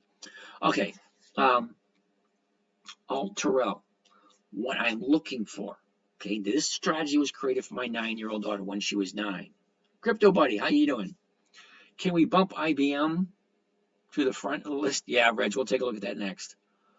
All your words are backwards. No, they look right to me. Okay, this screen right here. Okay, this screen here is live broadcast to YouTube. Okay, if you're on your phone or your iPad or whatever device you're looking at, your mobile device, go to YouTube. You'll be able to see the numbers clearly. Okay, the reason why they're here, because I got 5 cameras going and everything looks the same. If I have one camera not the same as the other 4, yeah, it would drive me nuts. Can you wear it? Yeah, I can, but I'm not going to because it drives me nuts. Run from this guy. Who said that? I'm a machine. Ooh, I love that movie. Love that guy. Okay, I'm the machine. Hey, you don't like 1% a week? That's perfectly fine by me. You don't really need to be here. Why is HCMC so undervalued? They are doing great even though COVID. HCMC. Healthier Choice MA. Yeah, no. That's a sub penny stock. No. That's why. Let's go back to where we were, Altria. Okay, I only do stocks that have a consistent increase in dividend payments. Why? Because I want to save predictable, consistent 1% per week. Now, if I can get 1% per week, why wouldn't I? Gee, Niles, how you doing? Can you flip? I can flip my own screen. That works. I have to start my grad school homework. Can you do ExxonMobil? In the machine, run, fake. Okay, in the machine, I love haters. I do. Because apparently in the machine, you don't know that MO is Altria. It's been around for over 100 years. Okay, they're our dividend king. They've increased their dividends for more than 50 years. All these numbers, I'm just reading them off. I don't make them up. You don't like it? You don't have to be here. Now, someone's got to go to grad school. Cool, we need grad schools. Graduates, XOM. 120.97, the 121s. Cool. All right, well, let's take a look at ExxonMobil. MKSI, yeah. Your download, what? Your download on pipeline companies, yeah. Are they good stocks that pay monthly dividends? Most stocks pay a quarterly dividend every 90 days. Okay, I'm looking at quarterly dividend paying stocks. They pay once every 90 days. Challenge me now. All right, bring it on. Give me a question that you don't think I can answer, that you think I'm wrong about. Be more than glad. Anyway, good stock. Okay, so 20 years of increased dividends. Bare minimum. Okay, weekly options. Just those two right there will take the list from 9,500 stocks in the stock market down to about 150 to 200. Okay, John, Warren. Someone said no to Warren. Scarab shift, blah, blah, blah. You buy shares, not options. That is correct. I buy the stocks first. Then I sell the covered call against them to collect what's called the premium. It's kind of like an insurance payment or a non-refundable deposit. Scarab, Chef, buy the shares, sell the covered calls. Okay, that works. Warren. What are fractionals? Cool question. All right, so everybody starts with a certain amount of money. Okay, I have a certain amount. Everybody has 162 people. Pretty sure we all have a different amount of money to play with. Fractional means if you can't buy 100 shares, or you can only buy like 2 or 3 shares, or you can only buy like a half share. I'll give you a perfect example. My grandson started his account off with 50 bucks. Okay, we, the grandparents and the parents, would take our spare change and we'd throw it into a jar, and then we'd all throw it into his account, and it would grow slowly. However, he can't buy, a couple of 100 shares of Mobil. But if he puts $100 into Mobil, he'll get like 0.8 shares. If the stock goes up 1%, he'll sell it. Fractional is just not. It's when you can't buy a full share. So fractional share. I'm still waiting for what's his names. Here we go. You can predict a stock going up, yes or no? Yeah, why not? Oh, I missed his question. You can predict a stock going where stock goes up. Yes, interesting. Okay, what is the app website in the background called? That is called Thinkorswim. Okay, that is available through Charles Schwab. Jose, what's the app? Okay, well, yep, Phil's. What are fractionals and how do we use them within the market to our benefit? Okay, now fractionals are, like I just said, for people who don't have a lot of money to play with. They have to start small. I did answer the question. You say I can predict when a stock's going up. Yeah, I can. Stocks go up every day. Stocks go down every day. Stocks only do 2 things. They go up, they go down. That's all they do. Pick a day. Any day. Okay, here we go. Watch. Oh, here's day right there. March 6th. It opened up at 1062. Oh, it went up to 107. Oh, it went down to 106.15. It went up, it went down. That's all stocks do. And I did answer your question. You just got to come up with a better question. Lockheed Martin. Okay.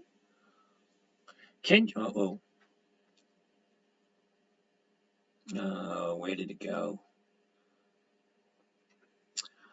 All right, in the money machine. You ready again? Here's your answer to the question. Can you predict where stocks go? Answer, yes. There's your answer. Liar. Okay, thank you. You don't have to be here. You don't want to. How do you know when to sell? I don't. I really don't care about that part. What I care about is, and what some people want to make it more complicated than it actually has to be. Let's go back here and let's go take a look at right here, Warren Buffett's list. All right, here's Warren Buffett's list right here. Okay, what I care about, and the only thing I care about, okay, and I'm trying to make this as simple as possible, is when do they pay their dividend? It's right here. Okay, these little dots on the calendar. Okay, this is a calendar. We all know what a calendar is. April. This is the calendar. You got Mandalay Bank, USB, Globe Life, American Express, MasterCard, Bristol Myers Squibb, Verizon, Avery, Procter & Gamble, blah, blah, blah, blah, blah. All those little green dots represent a company. Number one, if they're on this calendar, they're on my list. Why are they on my list? Because they're good companies. They've increased their dividends consistently. Okay, I like them. I have no problem buying any one of those and hold them. Do I have to check the PE ratio? No. Do I have to check what the cash flow is? No. Do I have to check any of that stuff? No. I've already done that work. Anytime you buy a stock, always do your homework. Once I do my homework, I add it to my list. I don't ever have to do that work ever again. That's it. When it pops up on the calendar, it's time to look at it. 2 weeks before the dividend date. Most stocks move up before the EX dividend date. Okay? Now, when the stocks move up consistently 2 weeks before the EX dividend date, I will buy it. Perfect example. Procter & Gamble has its dividend on the 20th. I will buy Procter & Gamble on the 3rd. Why? On the 3rd. That's 2 weeks before the dividend. All right? Now, I will take a look at the 1 year chart. I'll take a look at the 90-day chart. I'll take a look at the 30-day chart. And I'll take a look at the seasonality chart. If all three charts look good, then I want to go and I want to take a look at the numbers. What do I mean by the numbers? What can I buy it for? Right here, we're looking at ExxonMobil, 120.97. The closest strike price, call strike price, is the 121. The 121 is selling for $1.35. Okay, fine. That is over 1%. Okay, so it's over 1%. Now I want to take a look at the charts because they got the dividend in 2 weeks. It's got their the numbers are saying more than 1%. Great. What are the charts telling me? Okay, so from there I take this, go that way, and then I take a look at all the charts for ExxonMobil. Now, a year ago, ExxonMobil was 117.53. The bottom of the year, double bottom at 95.83, was back in January, mid-January. The high of the year is 123.75. That was last week. First thing I want to see, what's the high of the year? What's the low of the year? Where was it a year ago? Where is it now? 4 things, that's it. Then I want to take a look at the last 90 days. The last 90 days, right there. Okay, so 90 days ago today, here we are. Okay? Runs up, goes sideways, goes all the way up, a little bit of pullback, and goes up again. I'm going to say no. Why? Because look where it was 90 days ago. There's no major profit taking. All of this right here is profit taking. Why do I want to be caught up with that? Why do I want to buy something that has a tendency for correction? The bottom's down there. Where is it going to go? It's all this space here. So ExxonMobil's enough, even though the numbers work. Okay, I don't like the seasonality. I mean, I don't like the 90-day chart. That's me. But if you like it, hey, more power to you. And look at the seasonality. Seasonality has it going sideways for the next couple of weeks. Okay, fine. But again, so let's take a look at the last 30 days for those of you who really like ExxonMobil. Because I don't tell any people what to do. Okay, so there's a possibility it could be a good thing. Okay, so 30 days ago, here we are. Here's your 30-day bottom, right there. Your 30-day top's here. Okay, 4 days to the downside. Okay, 3 days to the upside. Maybe you might like that. Me, too much profit taken there available. But that's just me. Okay, so at the 120.56, the 121 is the one that's closest. Okay, so we take the calculator, the 121 strike price. Okay, 121 strike price is selling for 135. Here's the number right here. See the 121, 135. So I'm going to take the 135 profit, okay, $1.35, and I'm going to divide that by the purchase price, 120.97. 120, whoops, 120. Try it again, third time, 3 times the charm. 120.97. And that'll give me a grand total of 1.11% for the week. Okay, 1.11% for the week. But here's the thing. All right, here's the thing. The stock's at 120.97 at the moment. The stock has to go up to 121 for you to be cashed out by next Monday. Because if by Friday coming up, because you remember the date, let's move this out of the way. Okay, I am selling this one right here, the 26th April, which means it expires this Friday. So if the stock is above the 121 on Friday, I'll be back into cash the following Monday. But if it's not above the 121, I will keep the premium and I'll take the stock into next week and I'll do it again. Okay, so the numbers have to work, the charts have to work. And it's going to be the right time of the month, well, the right time of the quarter. All right, so what is a call credit spread? We don't do call credit spreads here. One is a quarterly, okay. Bro, no fractional shares, okay. MSEX date on the 29th, Morgan Stanley. Fractional math is a little complicated. Wow. Don't tell me my hater disappeared. Really? He did. Look at that. The haters disappeared after I answered their questions. I like Ford. I think he may have said no on Ford. I don't know. Personally, I like Ford. I like Ford too. Ford is good. Oh, here you go. Oh, I'm on the machine. Reported. Well, good for you. What are your favorite dividend stocks? Well, this year it is Macy's, Ford, General Motors, what's JWN? Nordstrom's. Nordstrom's is good this year.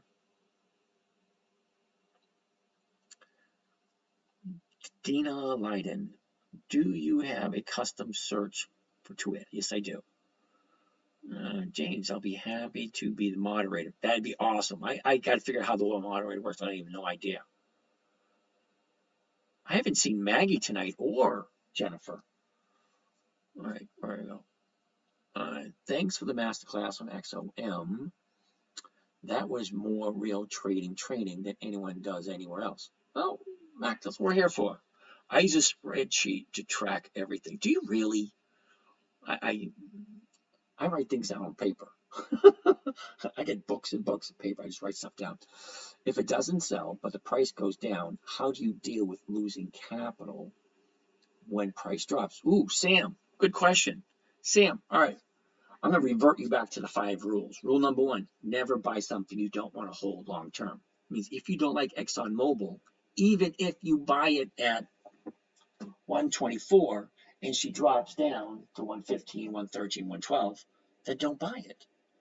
Okay? You have to want to own it, regardless of what could happen.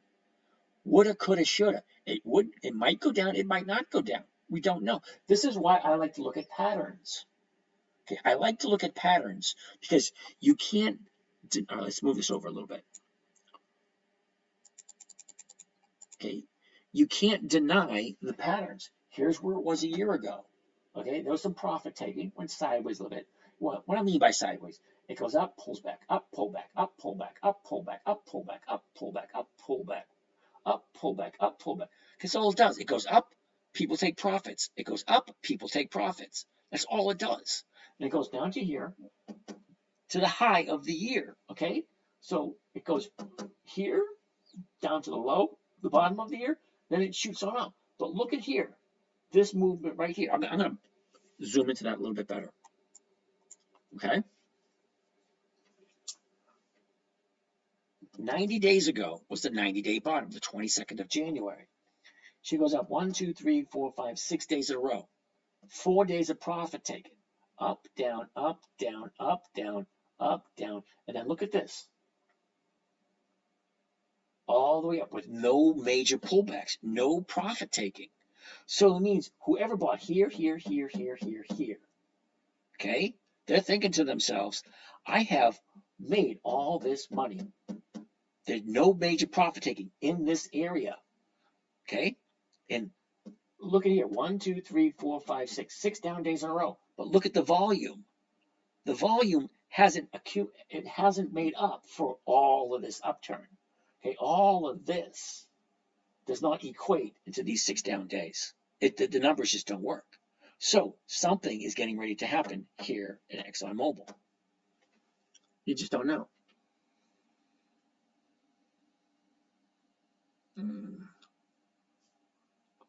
Is there a track record link? I have no idea what you mean by track record link. Hey, bro, this shit is easy to point out in hindsight. Yeah, that's hindsight. We're talking about today. Okay, I don't know what you mean by hindsight. You have nothing but hindsight because you can't tell what's happening tomorrow. But this is what happened today. Okay, the 30-day high was here. This is today. There is no foresight in trading. There isn't. Okay, this is going to open up tomorrow morning. Where's it opening? Nobody knows. Well, actually, one person knows. That's the market maker. The market maker has an idea what he's going to open up tomorrow. Other than that, everything is hindsight. Everything. So I have no idea what that stupid statement is. Okay?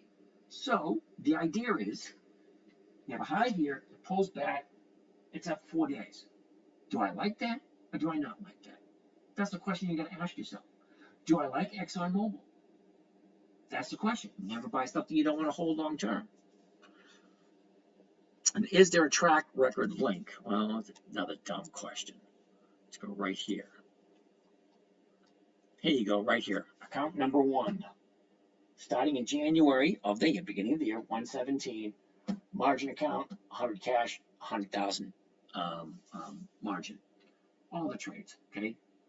Week 14, week 13, week 12, 11, 10, 9, 8, 7, 6, 5, 4, 3, 2, 1. Okay? First week of the year. There you go. You want to do the research yourself? Tickle yourself fancy. Right? Click on that right there. Buy 800 shares of CVS at $80.90. Sell off the 79-cent call for $2.15. That's over 1%. Okay, Ford. Buy Ford at $12.30. Sell the 12 at 35 cents. Okay, that's not quite 1%, but it's still there. General Motors, so that blah blah blah. How much did I make that week? Oh, 2.12%. Week number 2, Ford, Lowe's, Clorox, General Motors, Ford, and Macy's. Week 2, 1.3%. Week 4, oh, this one hurts. This is the worst week so far. Okay, Macy's, Ford, Capital One Finance, General Motors, Clorox, 0.85. The numbers are all there. Okay, I'm not hiding anything. You want to take a look? Go ahead, take a look. Okay, let's go back to here. Okay, so again, the question is, do I like ExxonMobil? Okay, right now it's at 121.97. The 121 is going for $1.35. Okay, and the $1.35 divided by the purchase price is 1.1% for the week. Okay, 1.1% for the week. Now, 1% a week is over 50% per year. This guy isn't legit. Well, great. I get 4 haters in one night. I must be doing something right. Thank you, 86. How about someone who worked and earned income to be in a position to share their knowledge? Well, thank you, Threading the Needle. Hey, Baby X, love it. Okay, I have a real question. Oh, let's go. They say if you don't have enough haters, you're not doing something nice. Hi, how is it? All right. How are you doing today? I'm doing fine. George, yes, you are doing something right. Thanks. You're welcome. What does down IRA investment? What goes down IRA investment? I have no idea what that means. They're not even real accounts. How the hell would you? Okay. Why would you say it's not a real account? Why? That's a real account. That's a real account. They look pretty real to me. Now, I got 6 accounts. 6. I have 6 trading accounts. I share 2 of them with you guys. You don't like it? You really don't need to be here. That is what a good IRA fund. Okay? No idea. James, click my name and I'll be moderator. Oh, cool. I have no idea how that works. Well, let's go back. Block me then. Hey, no problem. You don't want to be here? Don't be here. I don't even know why you're here if you don't want to be here. There you go. Yeah, your wish is my command. What is good IRA investment? I can't tell you that one. Really. Okay, you joined 2 minutes ago and you have no clue what you're saying. 1986. All right, Ace, see how we do this. Hold on. Click your name. I click there. Add moderator. There you go. Comment settings. Yep. Mute accounts. Cool. Block accounts. Cool. Product management. Real-time data. Cool. There you go, 86. You're a moderator. I didn't think it was that. I have no idea. All right. What's a good IRA? Okay. Now, that's like the 3rd time you asked me that question. Okay. I don't know anything about you. I don't give advice. Really, I don't. I point out numbers. I look at stocks you guys tell me to look at. And I share my account. That's it.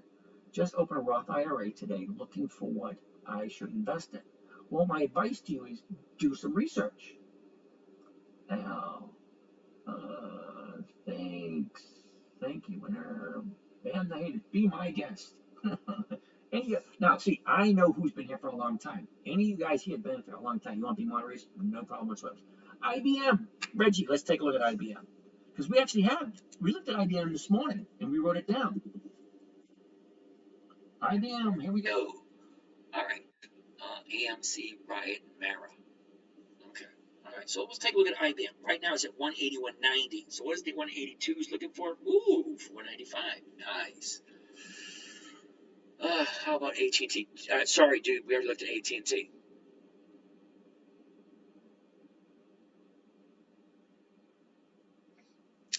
I like arguing with people. I like, you know what? You want to challenge me? Come at me with something valid, not just your opinion. If you think I'm saying something wrong or you think I'm doing something wrong, call me out on it. Okay? If you can't add and subtract, that's not my problem. Really? And if you can't understand that I'm reading the numbers off the charts, they're not my charts. I didn't make this crap up. Okay? I'm just reading the damn accounts. Sorry, dude, I don't do Tesla. Tesla does not pay dividends. That's why I don't do Tesla. George, what about beer companies? All right, George, I'm going to tell you this again, okay? All my stocks, all of them, every single one, I honestly don't care what they do. They are organized by their dividend date, and that's it. Common Sense in Crazy Times. Cool. I love the name of that one. Common Sense in Crazy Times. That really should be a Ooh, looks like it's on us over here on Instagram. How you doing? That should be a prerequisite in every school. I took Frigid an hour. It took Frigid an hour of flaming before he even realized it's covered calls. You know, I have no problem whatsoever, going head to head with someone if they have a valid argument. But if you don't have a valid argument, why are you trying to? They call it Captain of the World syndrome. All right, George, you got to give me the ticker symbol, okay? Because I don't know what Corona's ticker symbol is, and if I don't know what the symbol is, it means it's not something I trade. If it's not something I trade, more than likely it's going to be a no. But I'll take a look at it and give you my opinion. That's about it. But again, all my trades are based on the calendar, when they pay their dividend. I'll take a look at the dividend date. I'll go 2 weeks before the dividend date, and then I'll take a look at the charts. Okay, now the charts really aren't that difficult because you can get a third grader to say, oh, wait a second, that's the high right there. That's the low right there. Corona was lying, please. Your strategy is a bit unrealistic. Why limit yourself to stocks that give dividends? Oh, wow. Okay, please don't ask me to add you to the list of haters. Really? Okay. There's 9,500 different companies out there that I can join. Any one of them. Okay? Now. Okay? 9,500 of them. What is so wrong about a 1% return per week that takes less than 10 minutes a day. What's wrong with that? Yeah, my IMA trying to participate here in what you said you're doing. Okay, George, I get that. Oh, one of your investments into bad stocks that loses more than the dividend pays. Okay, see, you know what? If you have a good question or a good rebuttal, let's hear it. One of your investings into a bad stock that loses more than the dividend pays. Which one? Name which company I bought since the beginning of January that has lost me money that you think I should not have bought. And then turn around and give me a better one that you think is better for this particular trading strategy. Now, let me explain to you the strategy. Okay? It's got to have 20 years of increased dividends and weekly options available. Those two criteria, just those two minor criteria. A dividend stock that increases 20 years or more and has weekly options available. Give me what you think. Number one, what bad investment I personally made this year so far. Because as far as I know, I haven't lost anything this year. Okay, and all my trades are visible right here.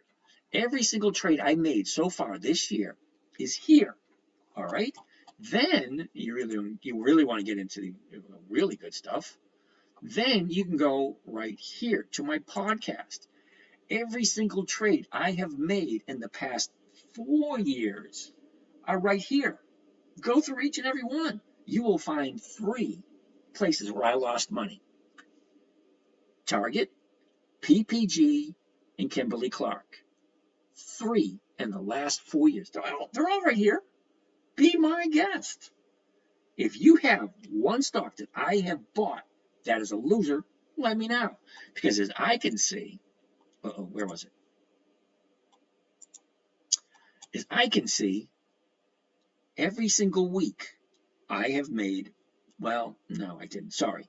I reiterate. Okay, week 15, 1.2. Week 14, 1.5. Week 13, 1.2. Week 12, here's where I didn't hit the mark, 0.9. So instead of making $1,100 that week, I only made $1,000 that week. Oh, on this particular account. Okay. However, the other account did 2.3. Okay. Week number 11, 3.9. Week number 10, 4.6. Week number 9, 2.32. Week number 8, 2.03. Week number 7, 1.9. Week number 6, 1.06. Week number, what the hell is this one? 5, 1.03. Week number 4, again, I missed it, 0.9 rather than 1%.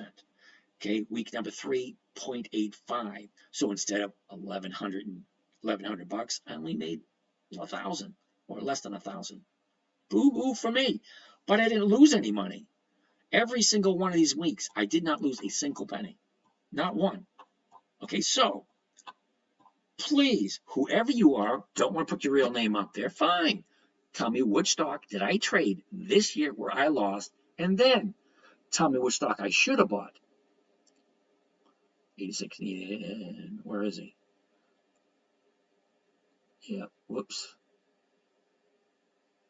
No, I'm not saying. No, you, I'm not saying you.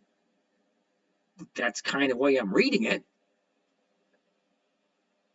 Robbie, is your strategy better at different phases of your investment life? All right, Robbie, I'm 60 years old, okay? My investment strategy, this was created for my 9-year-old daughter when she was 9. This was back in 2008. This was created for her so that she wouldn't lose. It had to be simple, it had to be safe, predictable, and consistent, and she couldn't lose. 9-year-old little girl, she wanted to do what Daddy was doing, so I had to come up with this strategy to teach her, okay? Couldn't lose. That was number 5. So the 5 rules. Never buy something you don't want to hold long term. Never sell at a loss. 20 years of increased dividends, weekly options, and make sure the numbers work. That's it. 5 criteria, 5 rules. Okay, she averaged, my daughter at 9 years old, averaged 5% per month. Okay, Not you, I'm saying. Not saying you. Okay, fine. NYCB. Ooh, yeah. I haven't lost money on NYCB. Even though NYCB has gone down, okay? I haven't lost any money yet because I bought it at 390 and it's at 3 something now. Okay, it's below what I paid for it. But I only lose my rule number 2. Rule number 2, never sell at a loss. If I never sell New York Community Bank at a loss, then I won't lose. And if I sell premiums against it every single week, okay, then I make money every week on it. Anyway, let's keep going. What do you mean weekly options available?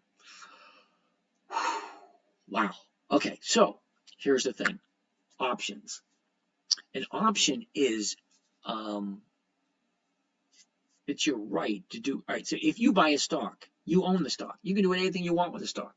But with an option, you can sell the rights. The rights, it's kind of like buying a house and renting it out. You're buying a stock and you're renting the stock out. Okay, if you have a monthly option, you can do it once a month. If you have weekly options, you can do it 52 weeks a year. Okay, monthly options, you can only do 12 times a year. Weekly options, you can do 52 weeks in a year. Okay, now, monthly options can average between 1% and 3%. That's it, 1% 3%, that's all they average. Weekly options average anywhere between 0.25% all the way up to 3 or 4%. Crazy. And it's just much more money. Okay, now some stocks don't have options at all. Some stocks don't have dividends at all. Okay, some stocks only have monthly options available, and some stocks have weekly options available. So if I buy IBM and it has a weekly option available on it, I can sell that weekly option every single week if I do the timing right and I do the calculations properly. It just gives you more ways of making more money. Now, this strategy was created to be simple. Very, very, very simple. My daughter, I love her to death. She was not the brightest bulb on the tree. She wasn't. She wasn't in pre-calculus. She wasn't in advanced mathematics. No, she was just your average, everyday little girl. She just wanted to do what Dad was doing because she wanted me to buy her this, buy her that, buy her this, buy her that. Typical girl. Daddy, can I have this? Daddy, can I have that? He said, why don't you make your own money? So she wanted to. So I taught her how to do it. It had to be simple. It had to be predictable, consistent. No way she can lose. Okay? So from that point, there's only about 150 to 200 stocks that actually fit that. Okay, what do you get there? Some stocks have weekly, some don't. Yep, there you go. Hey, that's solid. Say 2,000 a week. Hey, that's solid. Almost 2,000 a week. Alexa, I have no idea what you mean. Cam, hey boss. I work for a cash flow dividend focused RIA shop. Can you explain to me real quick? Cool. You ready? Dividend Kings, 50 years or more of increased dividends. Dividend Aristocrats, 25 years or more of increased dividends. Dividend Champions, 25 years or more of increased dividends. Dividend Contenders, 10 to 24 years of increased dividends. A company that increases their dividends to their stockholders shares their profits. Okay, so we get that down to a T. Now, we want to look at options. Options, you have weekly options and monthly options. So if you buy the stock at a certain price, you can sell a covered call against it. Basically, a non-refundable deposit, kind of like renting. You buy a house, you rent it out to someone. You buy a stock, you rent it out to someone until they fulfill that, until the stock reaches that goal. If it hits it, great. You sell it for a profit. The profit is whatever the premium is. That's where you can make most of the money. Every once in a while, you get the difference between the purchase price of the stock and the strike price. Okay, but it always comes down to the numbers. Okay, if it's 1% per week, great. If it's not, next. Simple. Hope that answered all those. Adam, Jose, have a chance up to 21. Good luck after that. Okay. Robbie Z, L. Well, it's 1% of 100 or 1% of 100,000. I wonder if it's better to go index funds early. Okay, Robbie, I haven't seen a single index fund that offered over 30% per year. 1% per week is over 50% per year. Yes, it's a little bit more effort than an index fund. Because index fund, you buy it once and you just set it and forget it. And then you get whatever you get. Okay, index fund averages anywhere between 8 and 10% per year over the last 100 years. Okay, if you're fine with that, fine. But if you want 1% per week, that comes to over 50% per year. Okay, how long is it going to take you to double your money at 10% per year? Okay, how long does it take to double at 50% per year? Hey, Mr. Jones, I called you 4 times, dude. Seriously, I did. Regular, normal phone call. Okay, I don't do I don't do what do you call that? I don't do no, not Instagram. What is that other one? Oh, I don't do Telegram. I don't do that WhatsApp. I don't do those. No, I'm old school, dude. I really am. You pick up the phone, okay, dial the number and say, hey, hello, how are you? Let's chat. Okay. Cam, covered calls on dividend stocks for 1% goal per week. There you go, 86. Pretty quick and easy. All right. Whoops. 12-month options are profitable. Yes, they are. Right, with the option to buy. Yep, that's it. Whoever asked if I can start with 2,000. Yeah, you can. 1% of 2,000 a week, that's only $20 a week. But what is 50% of 2,000? And how long did it take you to double your 2,000? You got to already have a nice amount of capital to play like this. Not necessarily so. My grandson started out with $50. You just add to it on a weekly basis. IBM head to 160. Could be, you never know. Oops. Nah, but it's easier letting your 2,000 sit at 5% a year. Yeah, it is. Okay, 5% a year. What is that? $10? I don't know. Ask yourself a question. 5% a year is $10. No, even no, it's $50. Wait a second. 5%. Right, 1% is 25. Oh, that's $100. Okay, but 50% is 1,000.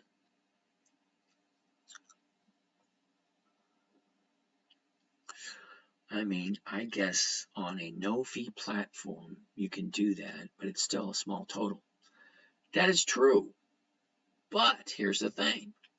How often does it add up? And how long does it take you to double your money? Now, for that, we have what's called tra-la-la, weekly compound interest calculator. Okay, so let's say you start up with $1,000. Come on. Let's do the thing out of the way. Definitely time for a new mouse. All right, my weekly compound interest calculator. I created that decades ago. Start out with $1,000. Let's say hypothetically, you don't put anything into it, and we only get 1% per week. Okay. After 1 year, okay, it's $1,677. Not quite doubled yet. Okay. Let's say we do it for 5 years. Don't put any money in, none at all. 13,290. Yet you only put 1,000 in. Okay. Now, let's go 10 years.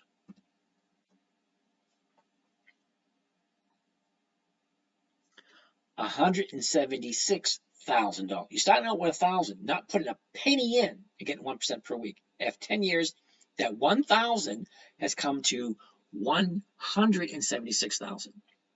So that's 1% a week compounded over a 10-year period. Now let's say you put in $1 a week, just $1. Okay. After 10 years, that's $194,000. The most you put in is $1,520. Compounding interest is just freaking nuts.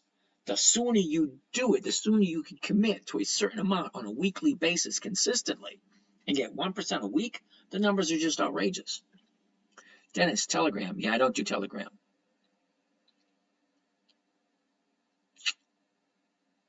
Wow, I keep missing all these questions. So what time? Oh, tomorrow morning, dude. Are you swinging dividend aristocrats? I have no idea what swinging dividend aristocrats means, but I do buy the dividend aristocrats.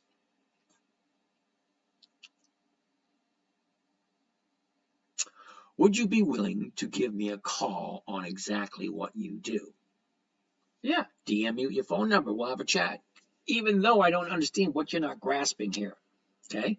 You buy a good stock, certain day, okay, 2 weeks before the EX date. You buy it at a certain price, you sell it to someone else. You sell someone the right to buy it from you at that certain price, and you collect the premium. And you just repeat the process. That's it. That is it. Simple, predictable, consistent, 1% per week. Your aim is 1% per week, but what is realistically your average rate per year? It's over 60% per year on average. Do you have a video that teaches this strategy?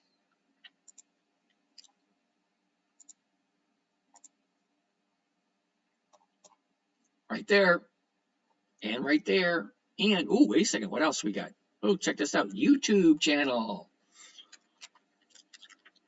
Videos, oldest, 11 years ago. There's the little princess right here.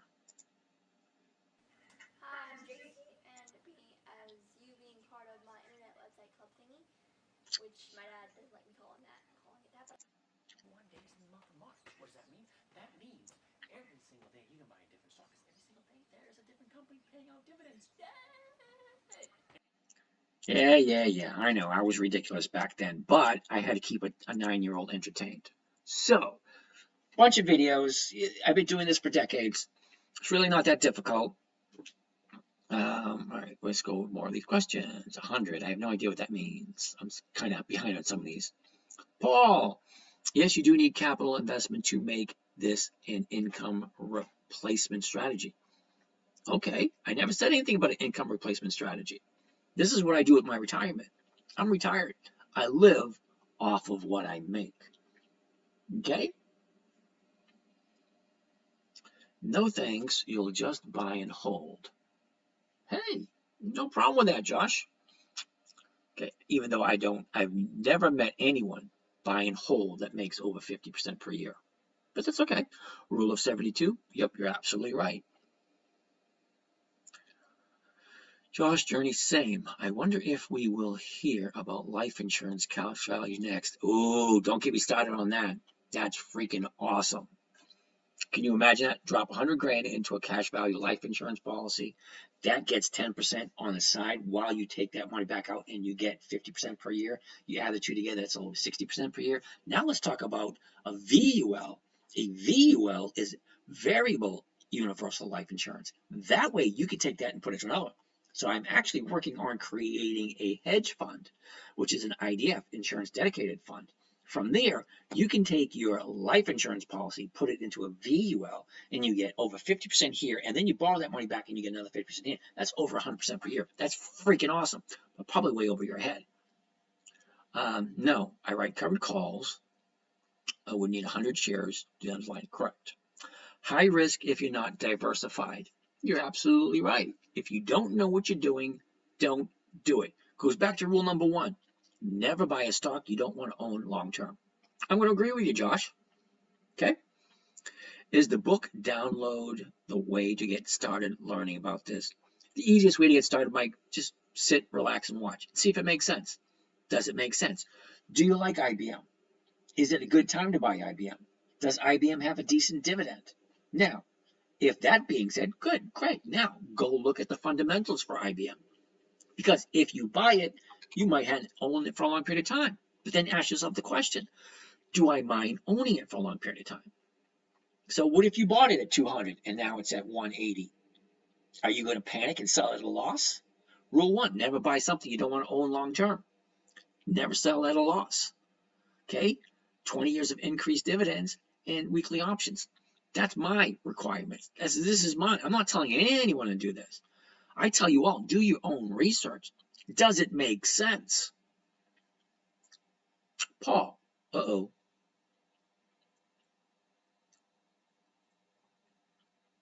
Uh-oh. All right. Do you signal entries on your stock? No, I don't. In other accounts, I'm selling for the money calls, extra money every year. That's cool. Nicole, 1% a week. Paul, not sure. Blah, blah, blah. Josh, swing means trading them and not holding them long term. Okay, well, there you go. I'd be picking the wrong thing, no doubt. Well, Mike, I can't help you out with that one. Really, I don't. Because I'll take a look at my stocks based on when they're paying their EX date. Okay? When they're paying their dividend. Why? Because stocks have a tendency to move up before the EX date. That's it. The stocks move for 2 reasons and 2 reasons only, and don't let anyone fool you. An unknown reason, which we can't do anything about. Okay, what is an unknown reason? The Exxon Valdez crashing up in the Northwest. We didn't know that was happening. BP springing a leak in the middle of the Gulf. We had no idea that was going to happen. Okay, the hurricane that came in and knocked out all those business. We had no idea that was coming. Oh, what about the tornadoes or earthquakes? We had no idea. Well, what about when what's his name died?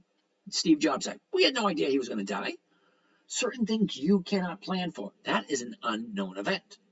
Now, what is a known event? A known event is earnings, dividends, stock splits, calendar. What do I mean by calendar? Well, why does Weight Watchers go up at the beginning of every year? Well, come on, we all know that one. Give me a second. Hershey's. Hershey goes up the first week of February. Why? Okay, oil stocks go up in March and April. Why? Why does Apple go up at the end of the beginning of the fourth quarter? Certain stocks move predictably every single year. That is called seasonality. That's predictable. That's something you can rearrange your schedule on. But I like dividends because there's consistency in that. Where can I find that? Can't see the screen well. This screen here is being broadcast on YouTube. So you can go to the YouTube channel, .10minutetrader.com, and you can see this screen. I'm missing some more questions. What's your channel called? The 10-Minute Trader. It's on YouTube. What do I look for? I have no idea what that question is. Walking Truth. Okay, there you go. Just blew my freaking mind. Well, okay. I'm really interested in how life insurance works and how can I borrow against it. Can you explain? Terribly sorry, that's not my expertise. But I am working towards getting an IDF. What is an IDF? It's an insurance dedicated fund. Well, I'm working on creating a fund. What do I need to create a fund? Well, I need historical performance. That's why I share my, oops, not that damn thing. That's why I share my trades.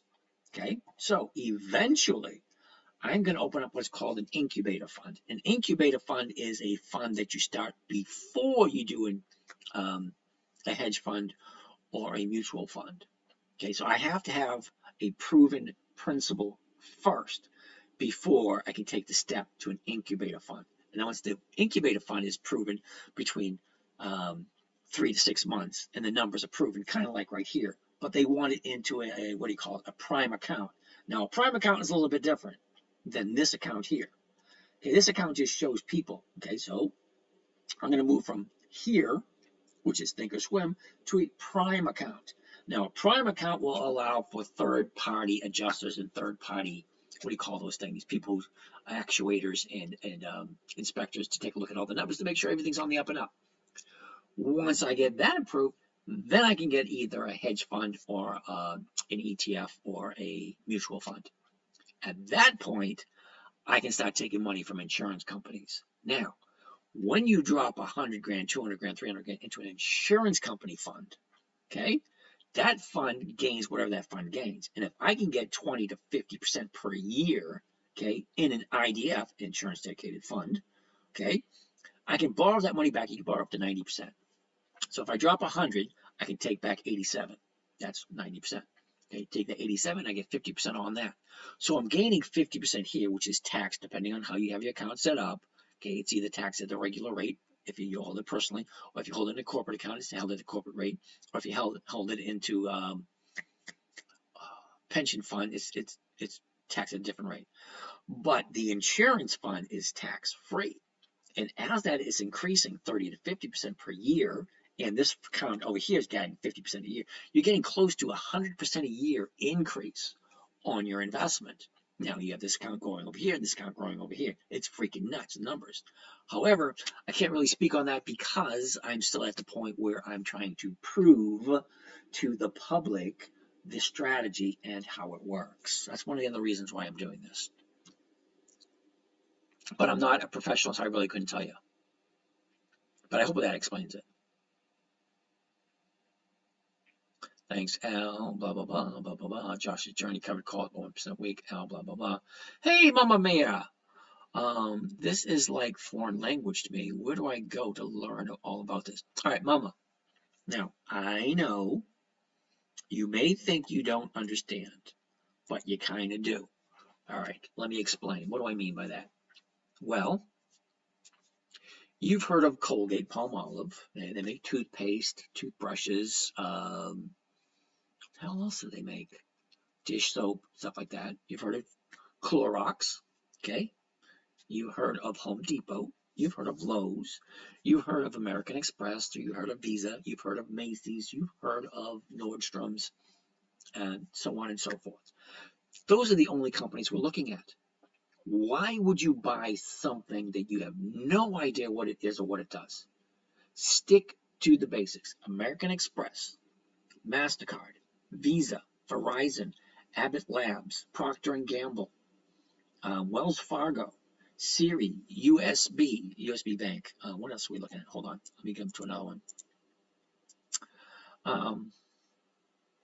Louisiana Pacific. I don't know if you've heard of them. Visa, Capital One Finance, Kroger's, UPS. You've heard of all of these. Okay? Now, you know, or at least you should know, that at some point in time you're going to retire. You need to put your money somewhere so that it grows safely. Okay? So why would you invest in a company that you have no clue whatsoever what they do? Okay, you've heard of Hewlett Packard. You've heard of Johnson & Johnson. You've heard of General Motors. You've heard of Bank of America. These are the companies I buy. Only the companies I buy. Now, if you're still watching, you see this list? Okay? This is the list that you guys tell me to take a look at. 98% of all of this is crap. I wouldn't buy it. Because I only look at companies that have proven their worth, have historical performance. Okay, we all heard of Wells Fargo. They established in 1880s. Coca-Cola, the 1880s. Bank of America, the 1800s. Okay? If a company has been in business for over 100 years and you know who they are, why wouldn't you put your hard-earned money in there, especially if you can get a safe, predictable, consistent 1% per week? So here's another question. Let's say hypothetically, you like Wells Fargo, you like Johnson & Johnson, you like Hewlett Packard, you like Bank of America, you like General Motors, you like all these companies. But if you buy the stock and hold them all year, you're only going to get 3 to 5% per year. That's it. But you have a little bit of all these companies and you're getting 3 to 5%. Why not? Just a thought. Why not buy 5 companies a week? All right, Johnson & Johnson, Hewlett Packard, Chevron, Altria, Kroger's. Okay, get 1% from each one of them. That's 1%. And then the following week, you jump into another 5. Wells Fargo, Siri, Verizon, Louisiana Pacific, General Motors, Ford, another 5. Get 1%. You take that same amount of money and you get all the stocks that you like and then pick out a lot of them, ones you really like. Buy it, grab your 1%, say thank you, and I'll see you again in 90 days. Because each and every one of those stocks I named off pays a dividend every single 90 days. Worst case scenario, if the stocks go down, you collect a dividend, and that dividend increases every single year.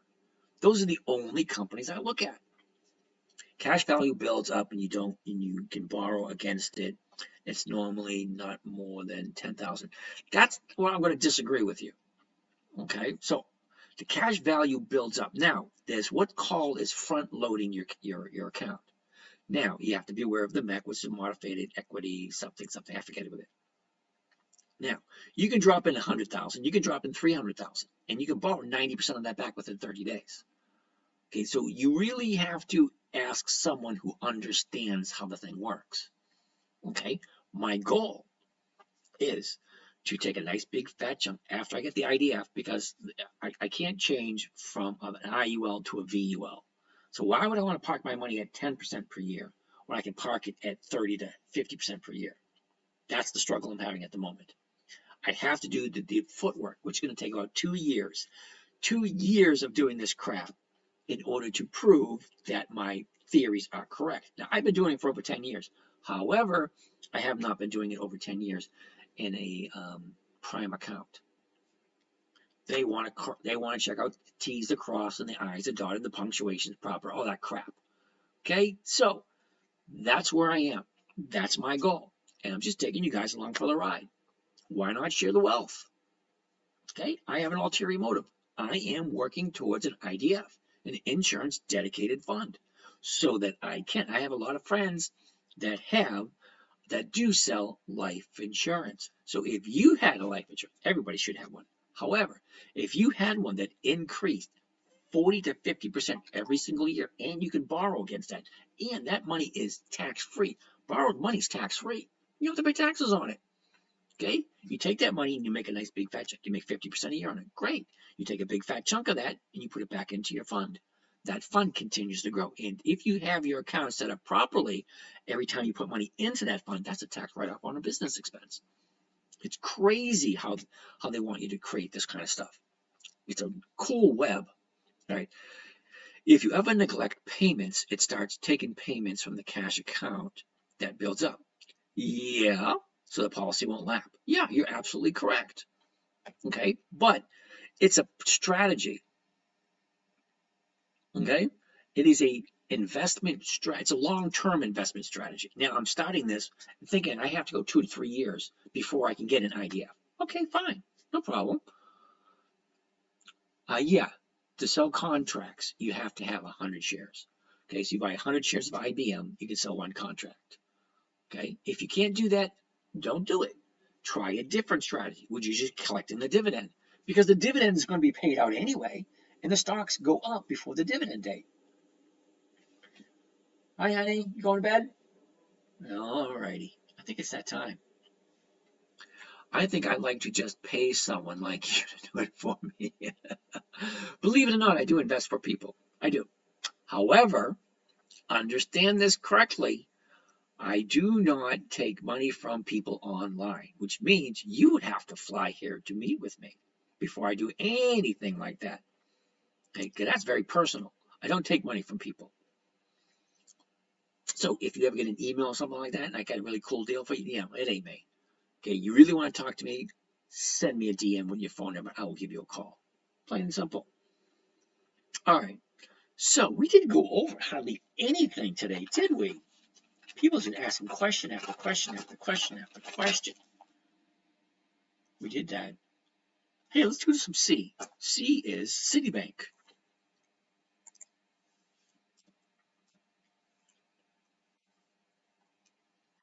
All right, C not in May. April. Ooh, check that out. Citigroup. Where the heck do you get? Hey, Doc, you're still here. Understood. Thank you. In the money calls. Cool beans. I like in the money calls. Hi, how are you? Find stocks that pay dividends. Andre Wilson. Andre Wilson, you ready for this? You got a pencil, piece of paper? I'm going to tell you exactly how to do it. It's really easy. Check it out. Citigroup, the 28th. That's this Friday. Ooh, let's take a look at that one. All right, Andre, you ready? Are you sure? Positive you're ready, because this is going to be, I'm going to go really slow so you can write this down. You ready? Google. Did you get it? I'll say it again. Google G-O-O-G-L, Google. Okay? In the search bar, you search Dividend Kings. Dividend Kings. And you hit enter. It will give you a list of 54 companies that have increased their dividends for 50 years. Every single year. You know, not every once in a while. Every single year. Higher and higher dividends. Dividend Kings. Okay? After that, Dividend Aristocrats. 25 years of increased dividends. Dividend Champions. 25 years of increased dividends. Okay? Now you have a list of over 160 companies. Then you want to look up Warren Buffett's stock list. Okay, that's about another 80 or 90, I think. And that's a good list to start out with. Okay, then you take those companies, cross-reference them with the CBOE, Chicago Board of Options Exchange. And that'll tell you all those companies that pay weekly, that have weekly options. Okay, 20 years or more of increased dividends, weekly options. Okay, Google and CBOE. I would have said Google too. But that's the easiest way to find it. You can go to Bing, whatever search engine you use. Okay. Do you think it could be possible to trade from just iPad or phone setup? Of course. I have a Robinhood account. I love my Robinhood account. When I'm in the bathroom, I got my phone out and I'm thinking, where are my stocks? Ooh, I got 1% there. Sold. Okay, what's coming up? I had someone put together and called it Google Sheets that you can download to your phone. And it's a calendar. It tells you when each company has their dividend. Okay, so you take the list of Dividend Kings, you put it into Google Sheets, and it separates it out to when it has its dividends. I get Bidto on Robinhood. Well, so do I. I think I got like 20 stocks in Robinhood, but that's a different trading strategy, and that gets over 100% per year. But I don't share that one for free. I share this one for free because this one's easy. All right. Oh, look at this. Another one over here joining us at Instagram. Yay, Instagram. All right. All that we got 134 people here still. Okay. Where can I get that Google Doc? Oh, believe it or not, I have it in a document. I got to figure out how to share it with my morning trading group because I'm sure they would like it too. Because you can do it right on your phone. You know, you pick up your phone. It's like, what stock's coming up this week? Oh, I like this one, this one, this one. Okay. I gotta go back to work. Have fun. Sheba doesn't care. Oh no, Sheba don't care. That's horrible. All right. Anyway. Oh, so let's take a look at Citigroup. Why not? Wife went back to bed. She's got a very important, what do you call it? Doctor's appointment tomorrow. So, a little nervous on that one. All right, so Citigroup. It's at 61. Come on, time for a new mouse. I made one on Excel, but it glitches. Yeah. Okay, so first thing I want to take a look at. You ready for this? What can I buy it at? 61. Okay? If I sell the strike price, the $61 strike price, the premium I'm going to collect would be 73 cents. Now, 73 cents is more than 1%. So let's proceed to the charts. First thing I want to look at, where's the high? Where's the low? Where was it a year ago? Where is it now? Okay, so that actually doesn't look that bad. Right out the gate. See the movement? It goes down, it goes up, it goes down, it goes up, it goes down, it goes up, it goes down. You look for predictable movement. This is what I want to look at, and it doesn't take that long to see it. Okay, you got your high, your low. Where was it? Where is it? And look at the movement. Okay, it doesn't take that long. Great. So let's go to the 90-day. Oh, wait a minute. A year ago, we're at 49.28. The bottom of the year was 38.05. I don't do Tesla at all, Kyle. Sorry. Tesla doesn't pay dividends, so it's a no. There's 9,500 companies. Out of 9,500 companies, me personally only do 150. That's it.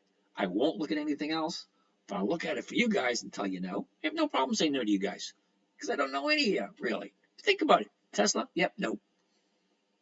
That's it. Would I do Tesla? Nope. Don't even want to look at it. Okay, they don't pay dividends until they pay dividends consecutively for 20 years and increase every single year. Don't even want to be bothered with them. There's 9,500 other companies out there. So why look at one that doesn't fit my parameters? The number one parameter, increasing dividends. Doesn't have it. Okay, the bottom of the year, 38.06. That was back at the end of October. From there, look at the run up. Look at the run up from October to where we are. That's freaking awesome. But unlike the one we saw a little while ago, remember the one? It's like straight up. This one goes up, profit taken, up, profit taken, up, profit taken, up, profit taken. The other one just went straight up. This one, they've actually taken profits on the way up. Big difference. So when you're looking at a 90-day chart or a 30-day chart or any type of chart, look for certain things. Here's your bottom over here. Here's your top over here. Okay? It was there 90 days ago, and here's where it is now. Okay, it has movement, up, profit taken, up, profit taken, up, profit taken, up, profit taken. Consistent movement. It goes up and it has profit taken. It goes up, it has profit taking. Okay, great. The high's here. So let's look at the last 30 days. Oh, wait a minute. Let's see the numbers. This is with who? Oh, this is with Citigroup. Okay, this is Citigroup. Okay, now the 1-year chart looked great. The 90-day chart looks great because you can see the pattern of profit taking. And that's all it does. It goes up, hey, I want my money. It goes up, hey, I want my money. You know, if you see a pattern, right, and you say, all right, okay, first off, the number one question, always the number one question, never buy something you don't want to hold long term. Do you like Citigroup? I love Citigroup. It's on my list, so yeah, I like it. But that's me. You have to decide for yourself. Do the fundamentals. Do whatever research you need to do in order for you to say, I like Citigroup. Okay, great. Now, what else do I like about Citigroup? They've increased their dividends consistently. Okay, I like that. Okay, so those are two things. Now I want to see when is the right time to buy it.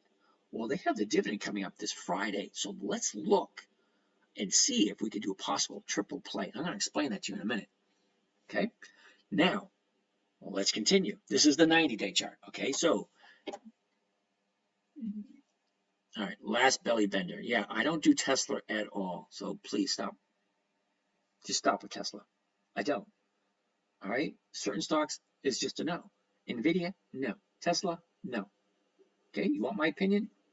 No, I don't like it. Doesn't pay dividends. No, I don't know how else you say it. Okay, the bottom of the 90-day period, 38.41. The top of the 90-day period, 63.90. Okay? Now, I want to take a look at the last 30 days. Okay? You like a certain company because if you get stuck with it, at least you receive dividends. Absolutely right, Jennifer. But not just dividends, Jennifer. Not just dividends. Consistently increasing dividends with 20 years, a minimum of historical performance behind it. Because there's a lot of companies out there that pay dividends, okay? But they don't consistently increase them. So why would I want to jump into a company that decreases its dividend? That doesn't make sense to me. But that's my rule. You, Jennifer, you have to come up with a rule that's right for you. Okay, I don't know what that is, and I can't tell you what it's right for you. But for me, it's 20 years of increased dividends and weekly options. Bell is a steal, y'all sleeping. Check out Bohm. I never heard of either one of those. Show us the P&L. Damn, Dan. All right, Dan, why don't you show me your P&L and I'll show you mine. Mine's actually online, okay? Anyone can take a look at it, but you're new here, so you don't know where it is. But if you've been here for a while, you like that rule, Jen? I like it too. Fighting demons. Cool beans.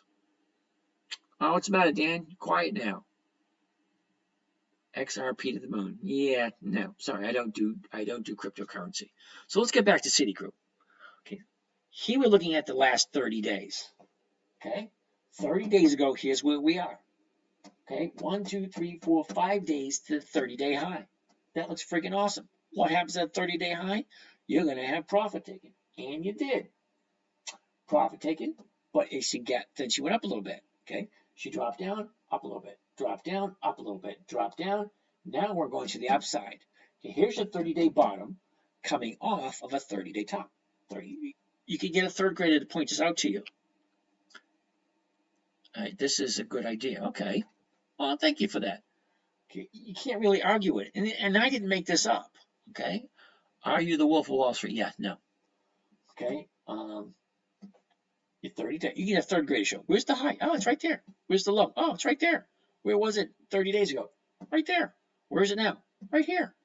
Okay. Where high, low, where was it? Where is it? Okay. We're looking for the pattern. Why? On the 30-day pattern, how much do you make trading stocks? I make over 1% per week. Okay, so 30-day high, 30-day bottom. Now it's going to the upside. Okay. And it has the 30-day challenge right there. There's the 30-day challenge, okay? All right, so now what I want to look at is the seasonality chart. What's the seasonality chart, Jim? Okay, well, the season. How much money? 1%. Whatever you have in your account, cut it in half. That's what I make a year. 50% per year. How much can you start with? You can start with $5 if you want. Seasonality. I love seasonality. You ready? We're going to go to that in a second. Gotta go. Have a good night. Chevrolet, thank you for being here. Bert Fumbles Official. It's inspiring seeing senior citizens with young guns. Thanks, Bert. I hope you're in as good a shape as I am when you're 60. Do you trade options? Yes, I do, Jared. So let's go take a look at seasonality. What is seasonality? I have one question. One question for what is seasonality? So some people know what it is, other people don't. Hey, seasonality. See the blue line? The blue line represents the movement this year. Okay? This represents the movement this year. Okay? The red line represents the movement over a 10-year period. 2014, 2015, 2016. Thanks, Austin. 2017, 2018. 3M is on my list. But I can't tell you if it's a good buy or not, but we'll take a look at it. I'll actually write it down. We'll take a gander. 3M. I actually bought 3M at the beginning of the first quarter. You know, it's a funny thing is somebody challenged me on the information I'm giving wrong. And he said, I'm doing something wrong. He said, I'm buying losing stocks. Okay, point out one. He hasn't come back yet. Spencer, what are the steps I would like to take to get into Wall Street? Go to your local airport, fly to New York City, get in a cab, take me to Wall Street. There you go. Is 3M likes with Mark Lockheed at all? I have no linked. I honestly don't know. Did you like that one? You like that one, Austin? Okay, so anyway, back to where we were. The blue line represents this year. This is the movement that's made so far this year, the blue line. The red line represents 10 years worth of data. So look what happened beginning of the year. Normally the beginning of the year, okay, it usually drops down in March, okay, and then she recovers nicely. Where are we now? We're right here. We're in this area. Okay, so what is we looking for the next couple of weeks? How do you know when a stock is going to bounce and not keep going down? Oh, Jared, that's a good question.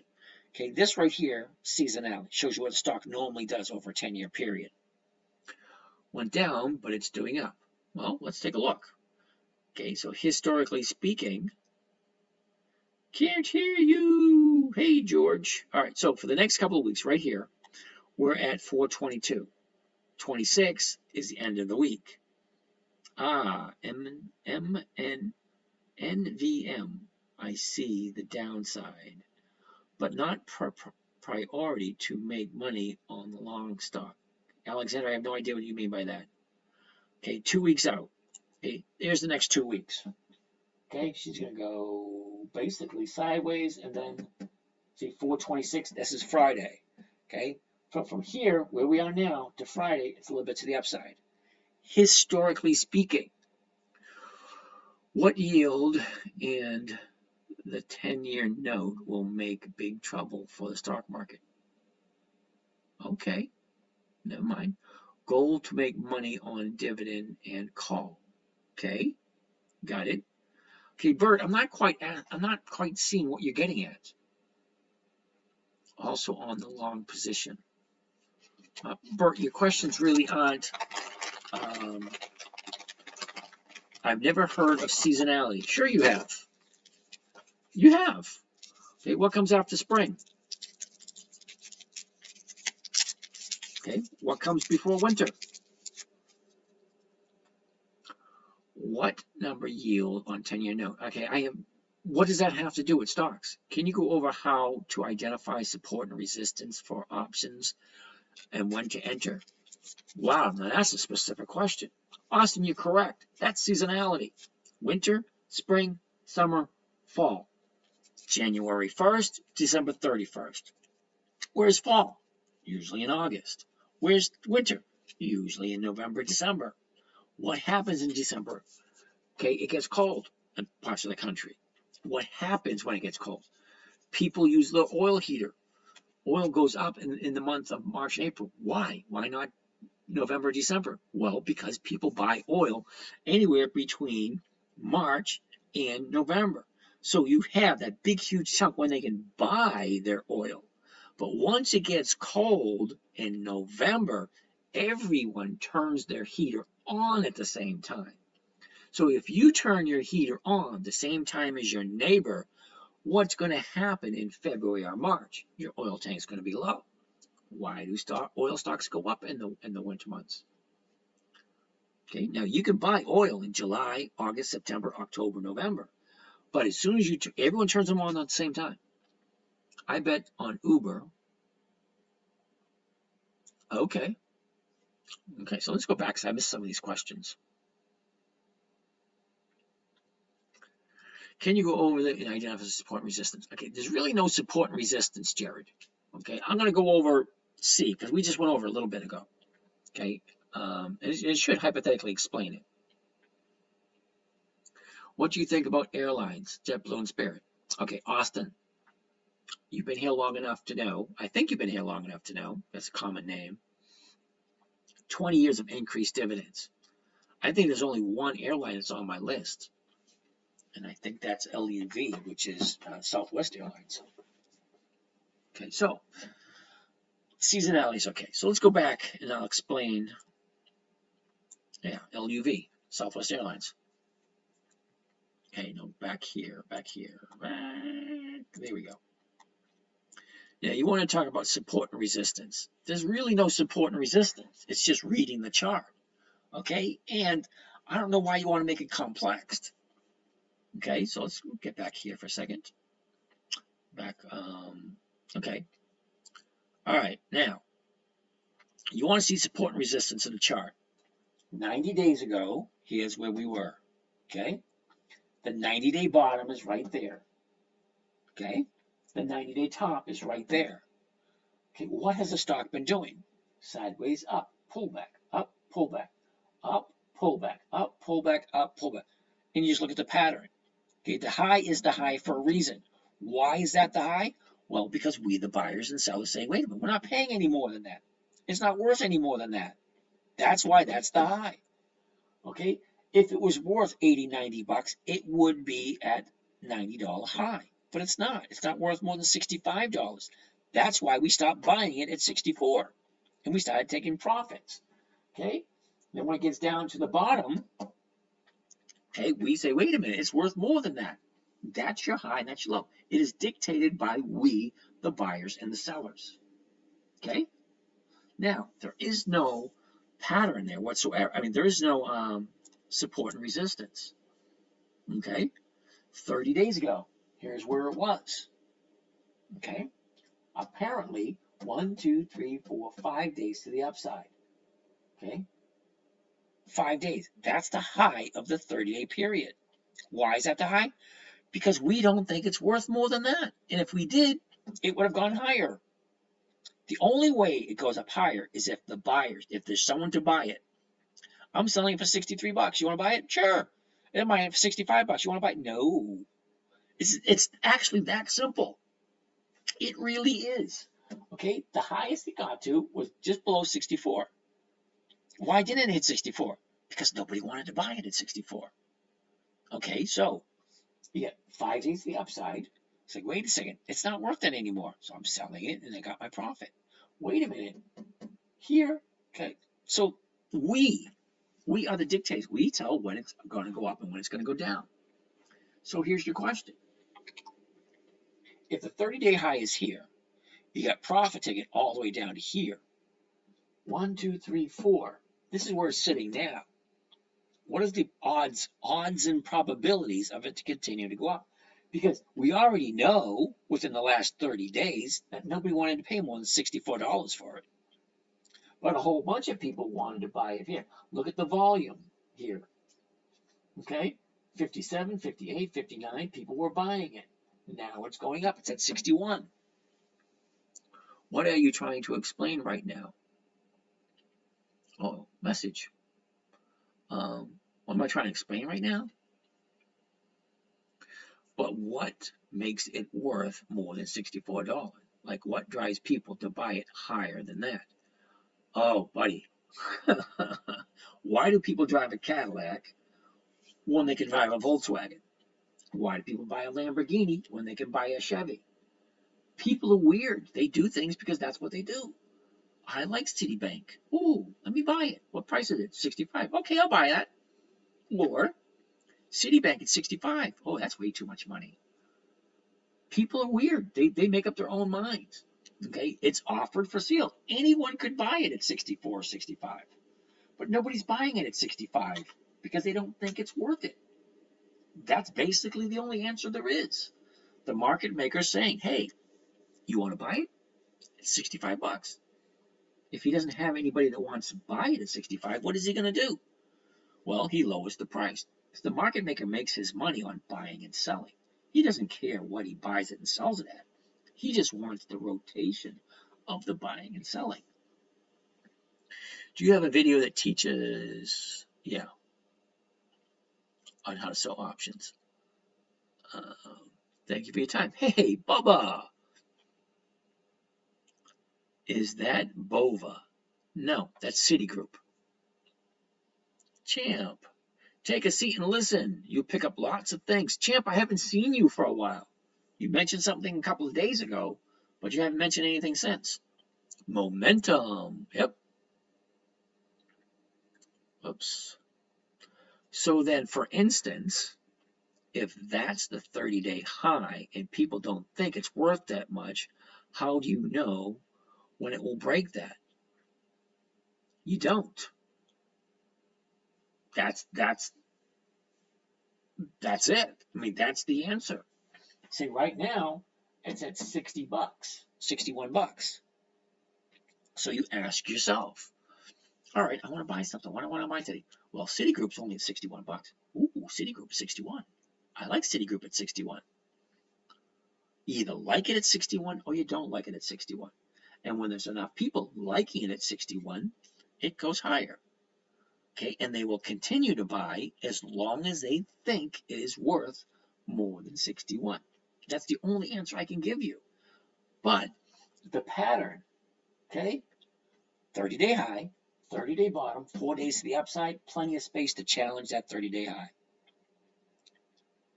It's a 50-50 shot. Okay, I like the seasonality. I like the 90-day chart. I like the 1-year chart, and I like the 30-day chart. And the numbers are giving me over 1%. Okay, so let's take a look at the numbers again. Okay, so right now, the ask price is 61 bucks.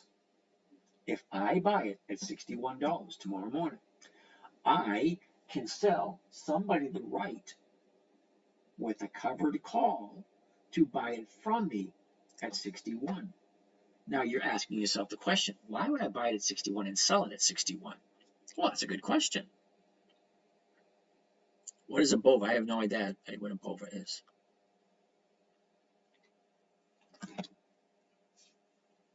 I've been listening in the background, putting some of what I'm learning into practice. Well, good for you, champ.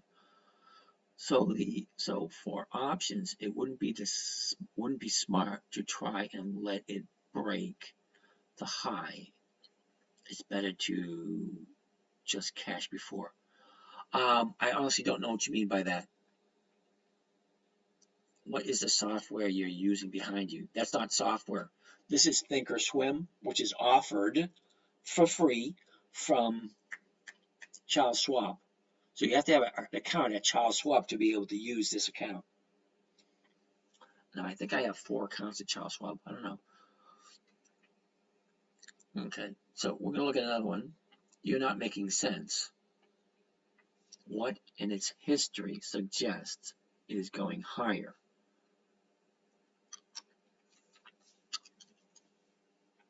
All right, Rich. I'm not making sense. What in its history makes me think it's going higher? Okay, I gotta go over this side. Hold on a second. I'm gonna say this really slowly. Okay, what in its history makes me think it's going higher? Right there, a 30-day high. Well, for those of you guys still listening on YouTube, Instagram, and Facebook, my phone on TikTok just ran out of battery, and it's 12:30. Wow, I've been on for a long time. That being said, I'm calling it a night. Catch you guys tomorrow.